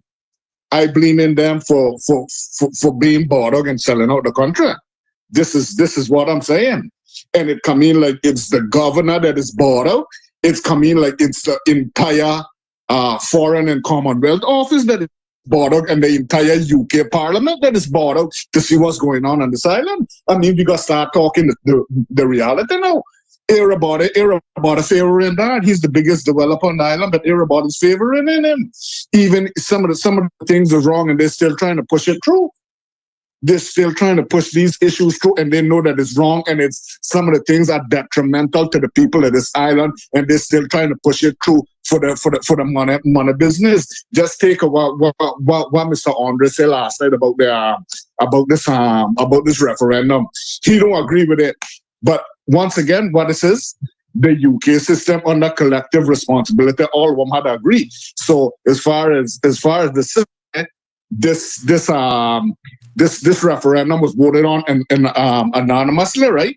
So if Andre didn't vote and the other three there didn't vote, that would mean that if everybody else vote kind of here now, even the opposition, and which is true, we know the opposition wanted to. So it's things that are detrimental to this country that is being done, and they're just allowing it to happen. UK don't give one. I don't want to use a bad word about us. So we just got cut our ties and become mature on our own. Everybody that is buying everybody. Even the governor is bought out, and I could say that in front of her face. It look like she bought her because she's not doing what she's supposed to do. The parliament not supposed to be run like that. And whoever is in charge of the government is in charge of the governor. They themselves is responsible, because once again this goes back down to good governance of a country. You know what? You know what I mean? So that's all I gotta say. Thank you, darling. All right, let me make something very, very clear. Morning caller. All right, let me make something. Okay. All right, y'all gotta have your radio off, and I'm playing with y'all today. You can't have your radio on and call the show right now, okay? We now got 1 second to lose. Let me say this about the DART organization and what the caller just said. We have got, and thank y'all better thank your lucky stars at 9:20 and not 9:30. Y'all have got to stop blaming other people for the mess that this country is in. This country is in the mess that it is in because of us, Caymanians, and the people that we elect to political office. You cannot elect someone like Juliana O'Connor Connolly for 30 years. You can't elect someone like McKeeva Bush for 40 years. You can't elect someone like Alden McLaughlin for 20 plus years and not see the role that they have had to play in where we are presently today.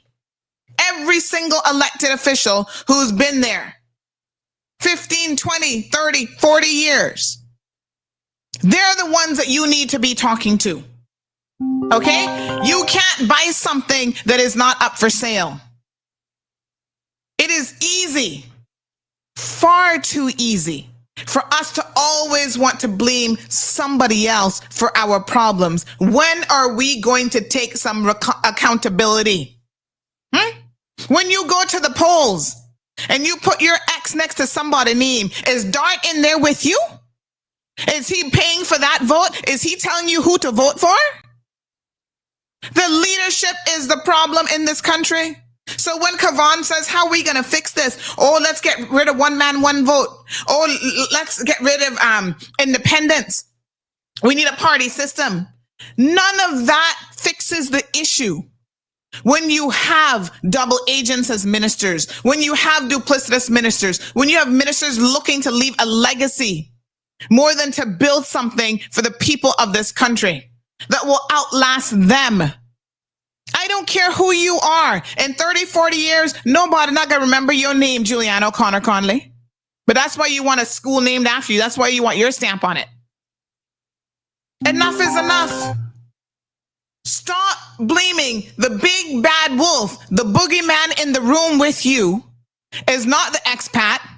It's not the person over in the corner. It's not the multi-billionaire who can't pick up the entire Cayman Bay and walk away with it. Start looking in the mirror. We have to take some accountability and some responsibility for the situation that we are in this country, folks. It's easy. Oh, it's Dart's fault. He's to blame for everything. Is he really? Huh? There was a lot of assumptions made that he called that meeting. I seriously doubt that. The government, Giuliano, O'Connor, Conley, and the rest of them fools who decided to prematurely cancel a contract and get up and make this grand announcement, which, by the way, I listened to Kathy last night. I'm going to go back and check my notes and check my records because y'all will remember I made some serious notations before I did the show on the Regen Project when they canceled it. And one of the things I remember saying, but like I said, I'm about 90% sure on this, so I'll double check it. One of the things that I remember saying is the fact that they actually had not informed the DART organization. This is cabinet now, so Kathy better go back and check her records.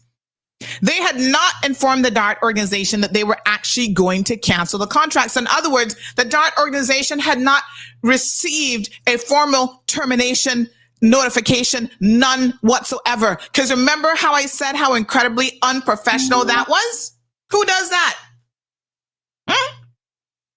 A government jumps up and has a press conference where it makes an announcement to the public in Parliament, actually is how it happened, right? That they're canceling this, but you don't have the decency to tell the company that you had the contract with that you were actually canceling it? These people are running a Cracker Jack house. This is the problem. Lack of professionalism, self-interest over the interests of the people in this country. That's where the issue lies. Stop blaming DART for the idiots that we have running this country. It's not DART that's running an organization that is infighting and have a government within a government and the right hand don't know what the left hand doing and falling apart. They're the ones who are coming to the meeting going, wait a minute, why are we here again?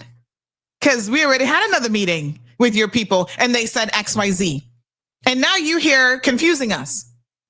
Put the blame where it lies. Until the people of this country start to elect better officials as MPs, nothing will change. I don't care if you have a political party. Right? So last night, we done with independence. Clearly they can't work out, whatever. Go back in the history. Check the archives. Show me. And I'm here for it. Show me one single political party, right? You know what the difference is with the parties? Y'all talk about collective responsibility. It is even worse with political parties. Because what happened 2 weeks ago when these four resigned, the chances of that happening within a party is slim to none. Not only do you toe the line when you're in government and in cabinet, you toe the line because you're part of a party. So you really have no voice. We don't have to look far to see the multiple examples of that. Look at Barbara Connolly. What has she done in how many years? Has she been in office? 3-4 terms now? 3 terms? What has Barbara done? Barbara not done nothing. And she's now deputy leader of the opposition. She can't think for herself, right? If she wants to make a political move or wants to do anything, it's the likes of Alden telling her what to do. Now it's going to be Joey telling her what to do. It's Kurt Tibbetts telling her what to do. Look at David. You think David White has been a benefit to this country? Y'all even forget that he is an elected official, but he's a member of a party. And so what party members do is the leadership dictates this is what it's going to be. This is what we're going to do. And the rest of you are going to just sit down and be quiet. All of them sat back and not a single one had anything to say.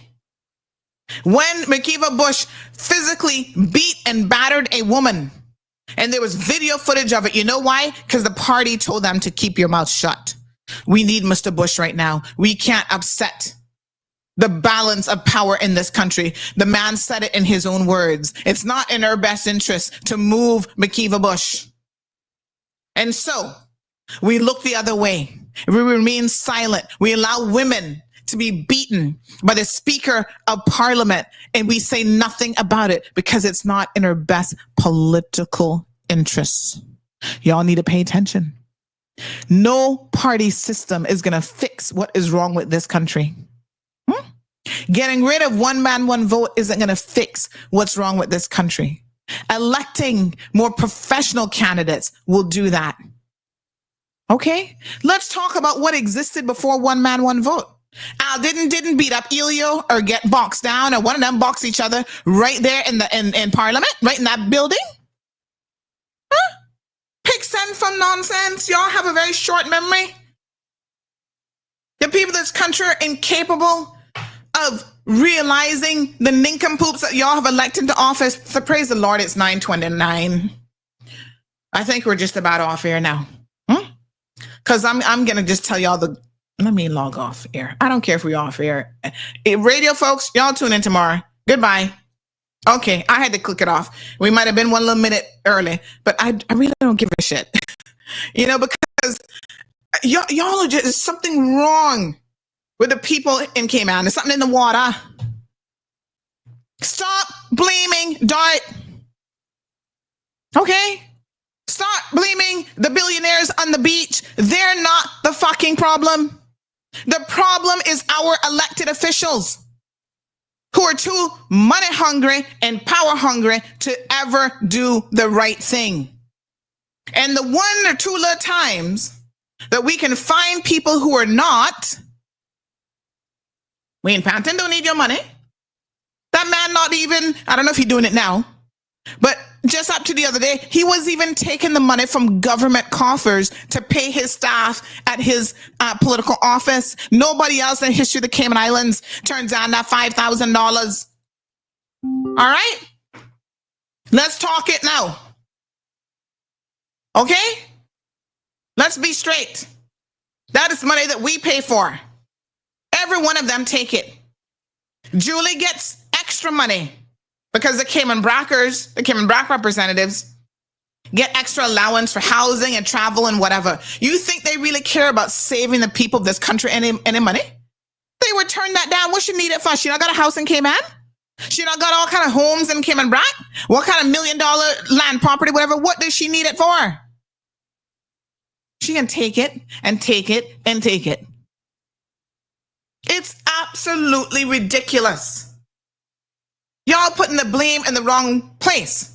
And as long as we have what we think is a common enemy of the people, oh yeah, DART. Who the fuck is DART? He's a man with a lot of money, but who is he? Y'all don't know nothing about the DART organization. It is just convenient to be able to have somebody name in your mouth that you can blame. Huh? It's easy to identify the big bad wolf as the DART organization. Keep the man name out of your mouth. He not got nothing to do with the dysfunctionality in this country. DART has anything to do with the broken education system? Is DART the reason why your children cannot fucking read and write right now and barely passing, but yet this one wants to spend another $100 million at a Brack school that is not needed? Is that DART's fault too? Pick sense from nonsense, Caymanians. They want to keep you stupid for a reason. Is DART the reason why your premier will not come and ever speak truthfully to the people of this country? Yeah, Damien, it's easier to blame the white man when the white man not your problem. Your problem is the house nigger living right in your yard who does all the shit behind the scenes, playing a double agent and selling you out. That is your problem. Why you don't call and have her name in your mouth this morning? Y'all think this woman don't know what's going on? Somebody sent me just this morning her little thing that she got up on social media. A healthy mind does not speak ill of others. Shut up, woman. You are the worst leader that this country has ever had. And you've had 2 turns now at Premier. Thank God you're clean. You're not running again because you need to go sit your ass down. Get 2 chairs and put them together and please go sit down. We have had enough of you. We've had enough of the financial crises that you have put this country in. Here's a government prepared to do nothing about minimum wage, but yet she's going to guarantee to keep civil servants happy and to keep them quiet about the mess that they've been dealing with. She's going to guarantee them over $18 an hour because that is what she has just done, saying that, oh, this is the minimum now that they're all going to get paid. Where's the money coming from? Y'all better go and bow down to Dart because you're going to need his money here shortly, the way this government is hemorrhaging money. Who's going to pay for all this? Caller, good morning. Good morning. Oh, Sandra, I understand the validity of part of what you're saying. However, it is a fact, Sandra, that due to the same bad actors that you have been making mention of, and we are all aware of, that DART has been allowed to have an undue and illegitimate influence over, because of their financial largesse, Sandra, and their ability to sway elections by using that financial largesse. They have an undue and illegitimate power and influence over our decision-making processes here in Cayman. Now, it doesn't matter if it was DART or any other individual or group of individuals. The overriding issue that we have here in Cayman is that we have a system wherein we are not protected by checks and balances which protect us, the electorate, and the people of the Cayman Islands from these weaknesses. Now, when it comes to the fact, Sandra, that we have an electoral system here where a woman such as a caliber and the quality of character and all the lack thereof of Juliana O'Connor Connolly, who can rise to the position of premier by getting a couple hundred votes, this is the underlying reason. The Westminster system of parliamentary democracy has failed us. It has failed us as a people. The players in the game, the political miscreants, are players in a game. The game itself needs to be addressed above and beyond. When you have individuals like Dart, Sandra, they are also players in the game. In the continuance of allowing these weaknesses, these inadequacies, this woefully bereft, pathetic semblance of real, valid and sustainable democratic process and procedure to continue, we can expect nothing other. We can expect 1,000 others who do exist already to continue to take advantage. Okay?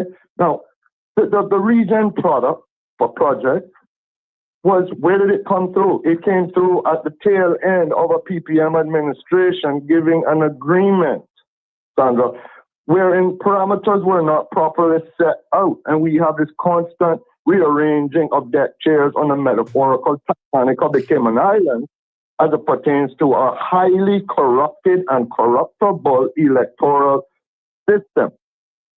Okay? That is the overriding issue here which we need to address in the Cayman Islands. We have a system of electoral process and a system of decision-making processes which are highly open to undue and illegitimate influences, regardless of who the individual, who the corporation, or who the group is. These are the results. The shit show that we have from regardless of what perspective, whether it be DART or a small construction company that is going to be allowed to be held unaccountable for shorter work, shorter materials, lack of coming up in their contract with providing buildings at the Poinciana mental health facility. Are they going to be held accountable for their failure and their dereliction of duty to provide these buildings? No, because we have a system which benefits from this level of self-interest at the hands of the bad actors, which we have brought in as parts of the electorate. I do not feel represented in any way, shape, and form. Right? We need to unfortunately look at a national election to begin to combat the insularized garrison community levels that we have devolved into as it pertains to the Cayman electorate. And we need to be able to vote for who is going to be our leader. You got to call it premier, go on ahead and call it premier. All right. But these are the factors that we have to look at. Okay, leave me there. All right. All right, let me say this in relation to the caller's point. Okay? we are still a British overseas territory. Yes? Some of the changes that he is a proponent of, and obviously everybody has a right to their opinions and what changes they think we need. The chances of those happening under our current mode of operating are slim to none. If you want a complete change of your constitution, get rid of the Westminster system, all of that, that means that you're ready to become independent. Yes? Let me stand up, honey, chill. I've been sitting for a little bit. Let me tell you something. If you think we got a fucking shit show now, oh, Jesus Christ, go independent. Go independent. Get rid of the Westminster system and do a national vote, or whatever the hell you think you want. And then you're going to see corruption. Right now, the only thing that is keeping Juliana O'Connor Connolly from bankrupting this country is the framework for fiscal responsibility. And you all heard her say 2-3 weeks ago that she thinks they should loosen the reins on that and give us more control. Huh? Are you serious? That is what you would have with no oversight. And you can say what you want to say about the UK. They're like that step parent. Sometimes you love them, sometimes you don't like them. But there are certain perimeters that are still kept in place that we need. Unfortunately, because our people are uneducated, corrupt, self-interest as leaders in this country. And without some degree of oversight, it's still not as much as we really need, this place would be run amok. There was something that Kathy said last night that I definitely could not agree with her on, when she said she's been to other Caribbean countries and they're running a better system than us. And I saw poor DJ Vaughn. He was sitting next to me, and that gave him hope that, oh, well, we could do better. Which country y'all talking about in the Caribbean? Let me just be quite frank and honest with you. Which country? I needed some examples. Because every country, and most of them are independent countries now, look at their finances alone. Huh? Look at the level of poverty, the debt. I don't see no countries that running anything better than us. Now, listen, this is not a feather in our cap. I'm just telling y'all, we all screwed. But there's different levels of getting screwed. Huh? Some of us are being screwed royally. Some of you not even getting the Vaseline treatment from John.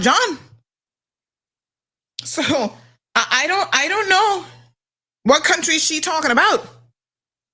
Despite our issues, we're still the best place, one of the best, if not in my opinion, the best place in the Caribbean to live overall. Now, we could take maybe some bits and pieces. Y'all don't see the shit show, and I'm not taking no more phone calls for the rest of the show because I gotta go. I do have some appointments and stuff this morning, right? So no more calls, especially if you already called in. I think you said what you had to say. There'll be another day. Let me just say this, okay? I don't see any other country that holistically has a better approach than we do. Maybe some are doing a little bit better when it comes to education, and they're, making some marks there, and we could learn something from them. You know, the countries that come here trying to emulate what we're doing? Jamaican ministers coming to Cayman, trying to figure out what is the Cayman secret? What is there to emulate? Bermuda, this one, that one. Oh, we want to emulate Cayman? We're nobody to emulate. God knows. We're far from perfect. But I would not say that there's many others out there that are getting it right. Even bigger countries, they're not much getting it right either. Having said that, a lot of our problems come down to the caliber of individuals that we are putting in. Tell me something. Why is it that Wayne Panton's approach to the Regen project was to go in there and said, okay, my chief officer, Jennifer Ahern, she's like a bulldog. Gave her the bone and set her loose. These are the areas of improvements that we need. Okay? We need to get more value for money. How do we rework this to be a better, more balanced outcome for the people of the Cayman Islands? He didn't throw out the baby with the bathwater. His approach was more measured. This is when I talk about leadership styles and what we need. Right? Instead, you get people who are emotive. Hear me talking about being emotive as I'm being emotive. They have no control over their emotions whatsoever. It's their way or no way. It's their way or the highway. Right? They will threaten to call an election than to sit down with their ministers and have a frank discussion. And let me tell y'all something. Not for 1 minute can y'all sit down and think that the remaining people who are there with her, Jay, Kenneth, Isaac, who else left? Oh, forget John. He's an idiot. The rest of them, you can't sit down and say, well, Sandy, they're staying with her because obviously they believe in her leadership. Please, if y'all only knew. They're complaining too. They're just trying to see how much longer they can hold on to the runaway train, continuing with the analogy from last night. They're also sitting down and saying, boy, at least one thing with Wayne Panton, anytime I needed him, he was available to talk. He never turned me down. Come on in, sit down. What's going on? Juju, she don't care about nothing like that. You can't get a minute with her. What is she doing? Not even her cabinet minister she has time for. I'm not asking you all this. I'm telling you, this is the current state of affairs. So their silence and their so-called collective responsibility as ministers does not mean that they're not happy. Let's see if they can make it to April. Okay? If they don't, and the government falls apart, you can mark this day down in your record. All 700 plus of you watching can say, yep, Sandy told us so. Remember when we were looking last week at the business case for the school? And I was like, that was the first glance. I'm thinking, wow, the business case was completed today. And the next day it made it to cabinet? I've never heard in my life of anything being fast tracked like that. Y'all heard what the minister said last night, the former minister, Andre? They knew nothing about it, got no advance notice, nothing. Boom. It just showed up at a cabinet meeting. And they were like, what is this? We haven't had time to do any research. We haven't time. Nothing. She just wants them to sign off on it and rubber stamp it. Because she knows anybody with half a sense that actually read that business case document would be like, hold on a second. This is not value for money in the Cayman Islands. Why are we spending $100 million on this school for a declining student population in Cayman Brac? She didn't want them to think too hard about it because under no circumstances would it have been approved by anybody else in that cabinet. And the ones who are keeping their mouths shut, they're doing it because there's been a trade-off. They want something else. Okay, I give you my school, but then I better get a port. Or I better get this, or I better get that. That's what they're in there doing. They're horse trading. And the losers in the horse trading game will always be the Caymanian people in this country, the good people who have made a lot of sacrifices. It is very, very unfortunate. DJ Vaughn, when you ask the question, how do we fix it?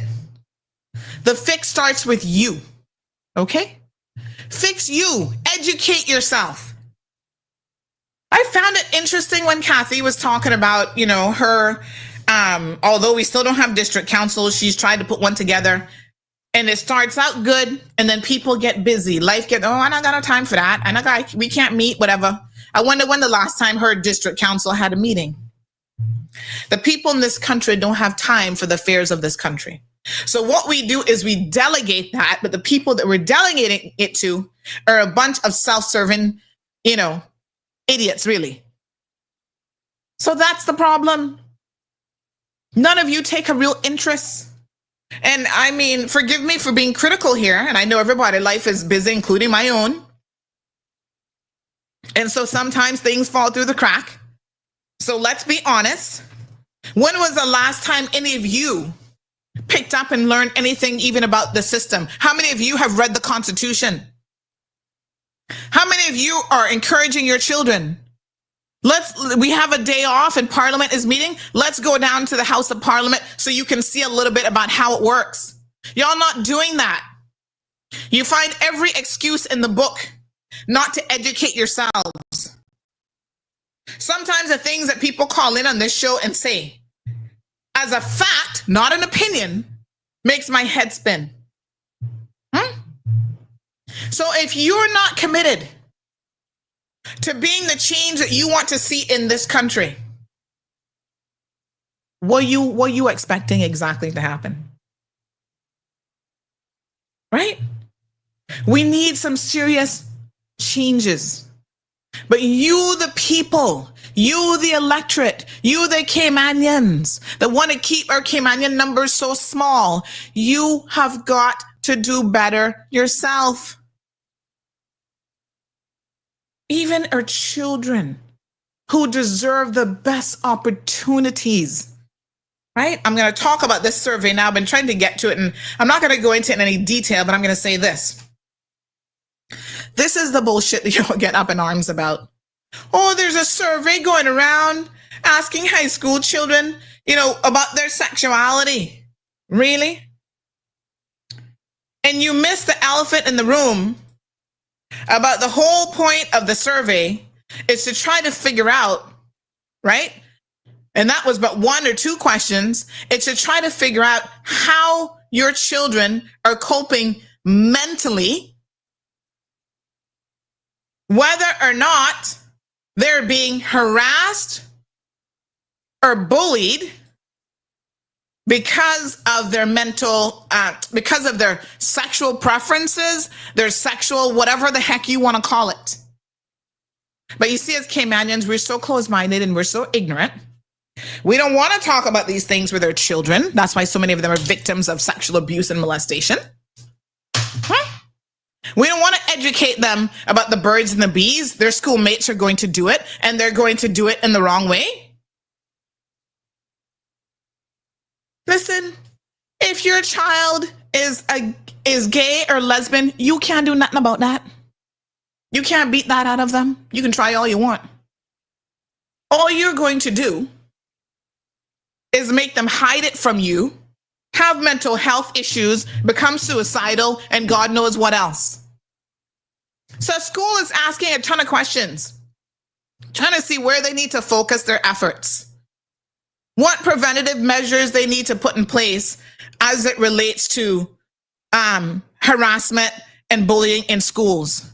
Y'all take this and put this up on social media. God bless that women's group of Cayman. Oh my God.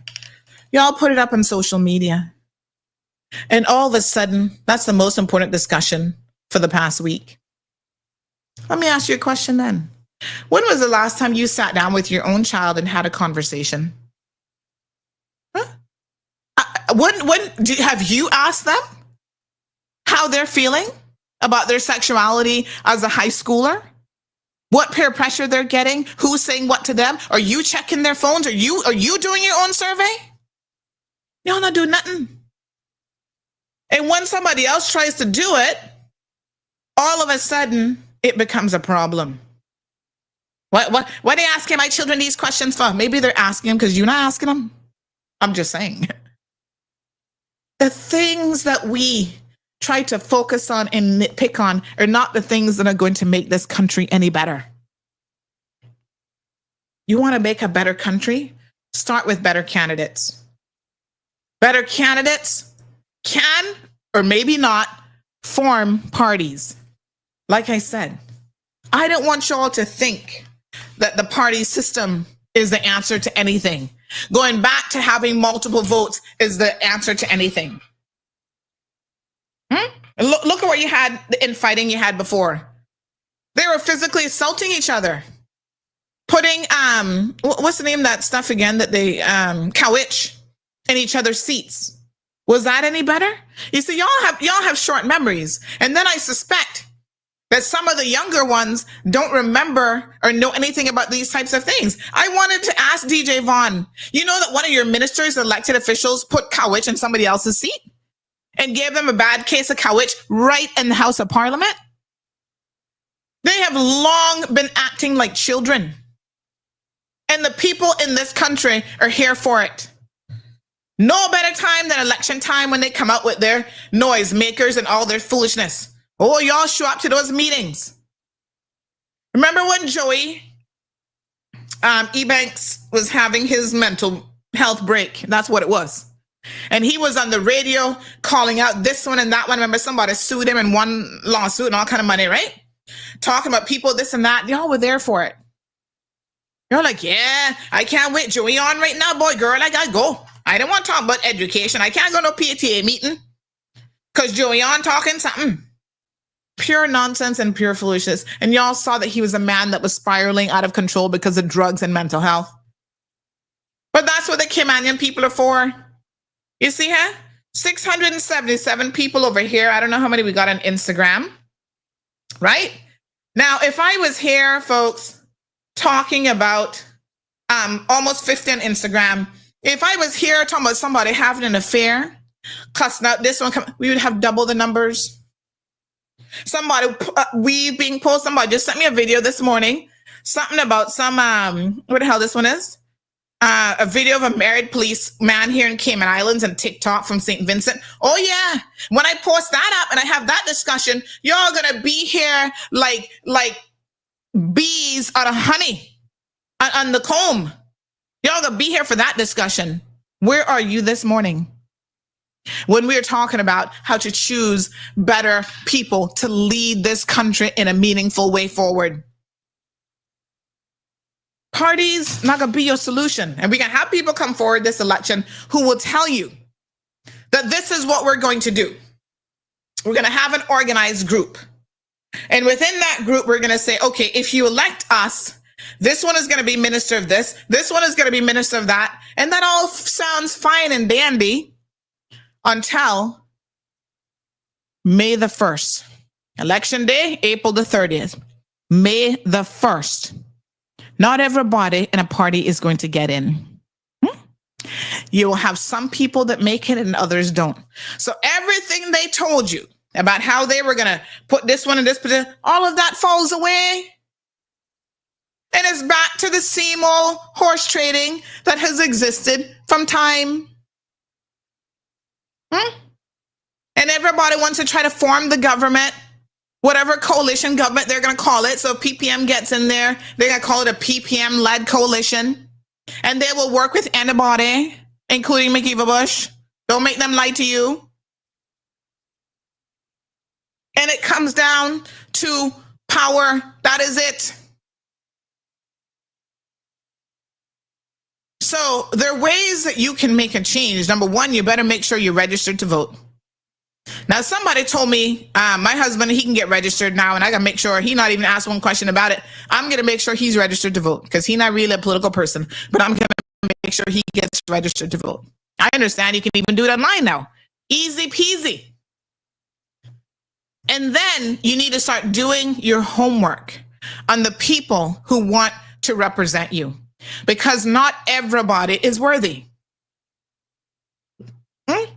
If they're newcomers and they don't have a political track record, then you need to look at their personal record, their record in business. What accomplishments have they had? Because I'm sorry, forgive me for saying this, but you cannot roll up on this country talking about you want to be a leader in this country, you want to be a minister, you have answers, you have a solution, when you never deployed a single effective solution in your own life. You've never been committed to anything, right? You've not been committed to getting yourself a little piece of paper. You've not been committed to staying on a steady job for any period of time. You've not been committed to excellence even in your own relationships. No, and no, and no thank you. Okay? You got to come to the table being ready. So these half-baked individuals who want to represent the people, and when it comes election time, now we're in the thick of it. This is the kickoff of election season, now, as far as I'm concerned. Put the questions to them. What is it that you have done that demonstrates the following traits? Because these are the traits that we're looking for. And we know that once you have certain traits, your behavior aligns with that. So what have you done to demonstrate your commitment to education?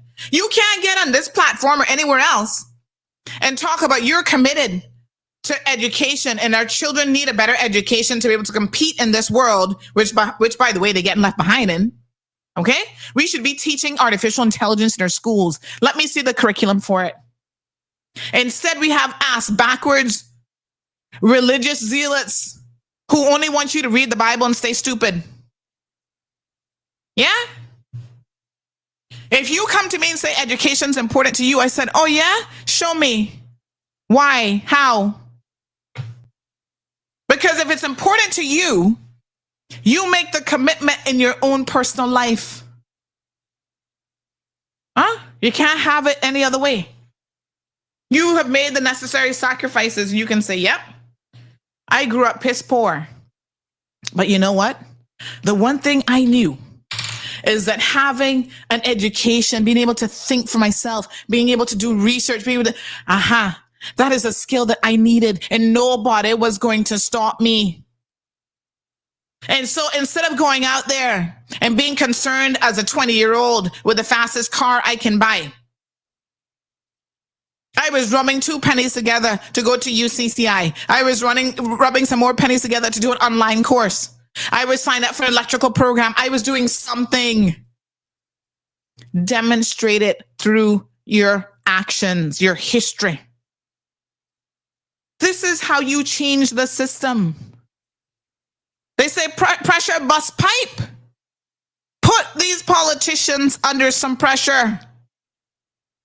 If you need a job, this is not the profession for you. Because then they go in there and they become career politicians. They don't have no skills to do nothing else. Right? You know how many of them right now, if they get voted out or they get elected out, what are they going to do? They can't feed their families. Look at the history of some of them out there begging for government contracts and this and that after they come out of political office. Because they're not qualified to do jack shit. That's why they hold on for dear life. And that is why they will sell you down the river. Huh? A man that is self-sufficient can go out there and make his own way with or without a political career. Those are people you need to be thinking about putting in political office. They don't need the job. You see what happens when you put in people who need the job? They give themselves 3 months severance pay. Whether they're voted out or resign or don't run again, Julie now, she claimed that she's not running. She'll get 3 months severance pay. You can imagine? Meanwhile, you out here busting your ass every single day at a low minimum wage job. If you go and leave your job, you don't get no 3 months severance pay. So they're setting themselves up to be in a better position than you. 3 months salary after they come out. Are y'all kidding me? But y'all were asleep at the wheel when the PPM was pushing that through. Because, oh, well, party politics, better for us, you know. No, it's not. Party politics ensured that most people didn't even know that was happening when it was happening. Because not a single one of them was speaking up. Party politics, look at how many have been in and out of a party. Poor Alva Saku, he's resigned and gone back into the PPM how many times? Yeah? Julie, is she the definition of good party politics? She's been a part of every single alliance since Jesus was in diapers. It doesn't make a difference. If the individuals don't have backbone, if they're not there for the right reasons, and they don't have the right qualifications, and if you can dangle money in front of them and get them to do whatever, that is a problem.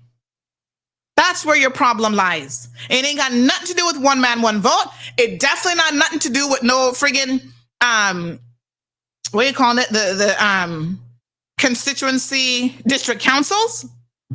You think that's gonna make your life better, having district councils? Really? I'm waiting for it. Y'all not even willing to, like I said, sacrifice the time long term. How is district councils, how are they actually going to work? Who is going to be appointed? On what basis? All I see is another layer of complication. And then you have somebody else you're trying to pass the buck on to. Well, you know, I'm an MP, but the district council is doing this and that. That's a recipe for disaster. Seriously. We got to think carefully about the solutions that we're proposing. The things that we think are going to fix our problems. I got to go. I got to work. I got a job. I need to pay some bills. Listen very, very carefully to me now. I'm sitting here. I turned off the phone because I wasn't taking any more phone calls. You know, when the iPhone has this feature now, when you turn it in landscape mode, you get like a little picture, whatever. You see this little face right here? That's little Miss Gigi. Oh, it changed now, but let me tell y'all something. You see, unlike some of you who don't have no options but to stay in Cayman because you're not going to qualifications that nobody else is looking for, you think that this is the cat's meow. I have options. There's multiple countries I can go to, and I lived in another man's country for 15 years, and I decided to come back to Cayman because, you know, there really is no place like home. I'm gonna tell you, no matter where in the world you go, where you were born, where you partially grew up, because I left when I was pretty young, has some memories, and you want the best for your country, and you want the best for your people. So every single day, you know, I get up and I do this talk show, and God knows I take my licks. I tell people, sometimes they seem to forget that I'm not an elected official. And the things that they say to me, I'm like, I'm a private citizen. Like I don't really give a shit what you think, to be honest. You know, a lot of times I have to put you on your place because you be approaching me kind of sideways. I'm like, huh? I started this platform with my own money. Didn't borrow no money from nobody. I've been doing my own thing. Don't intend to borrow any from anybody. I just try to make my own little way and offer some points of maybe provoking some thought, some discussion in the community. If somebody comes to me and they have an issue that I can help them with, I do my best. Yeah? We all have to pull up and man up and woman up and whatever you want to call it, and contribute. You have to decide what level of contribution. And it's not the same for everyone. Not everybody is going to have a talk show.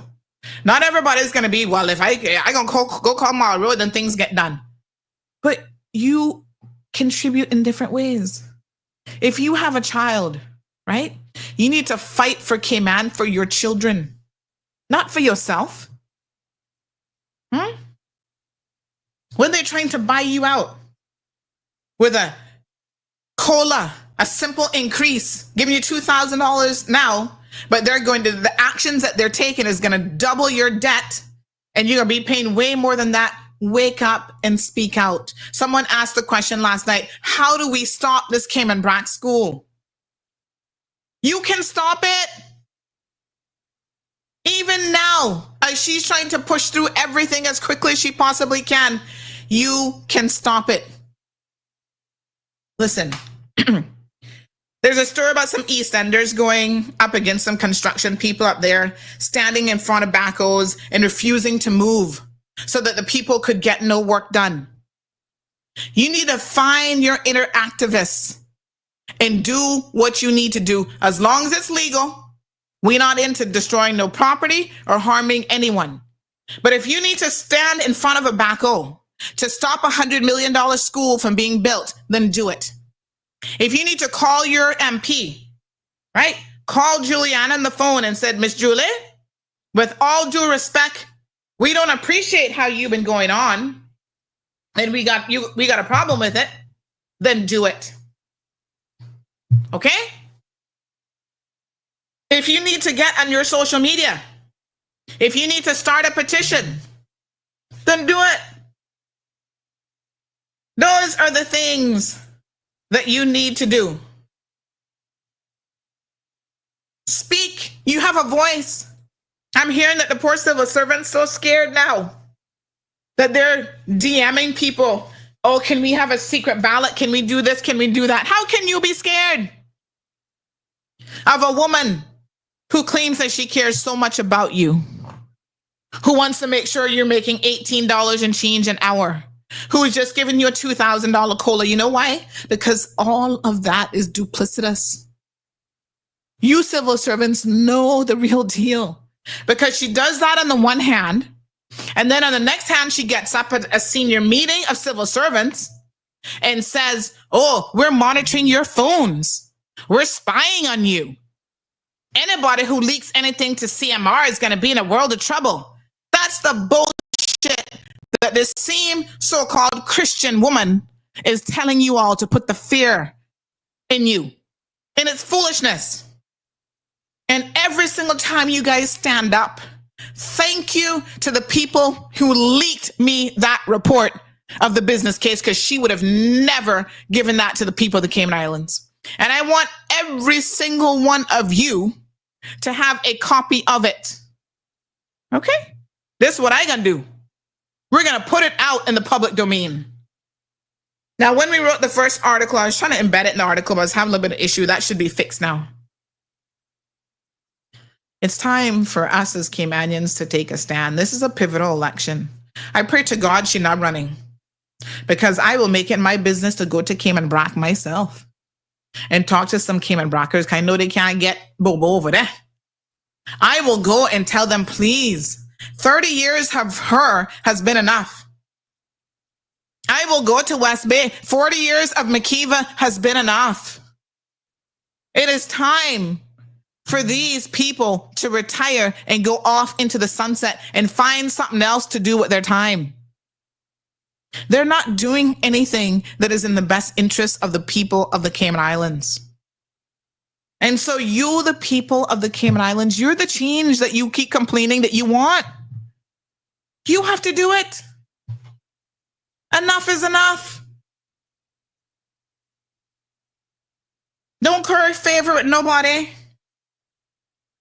Kathy said to me last night, Sandy, you know, you've been wrong about me, but there's a lot that I couldn't say and this and that. And I said, all right, we'll see.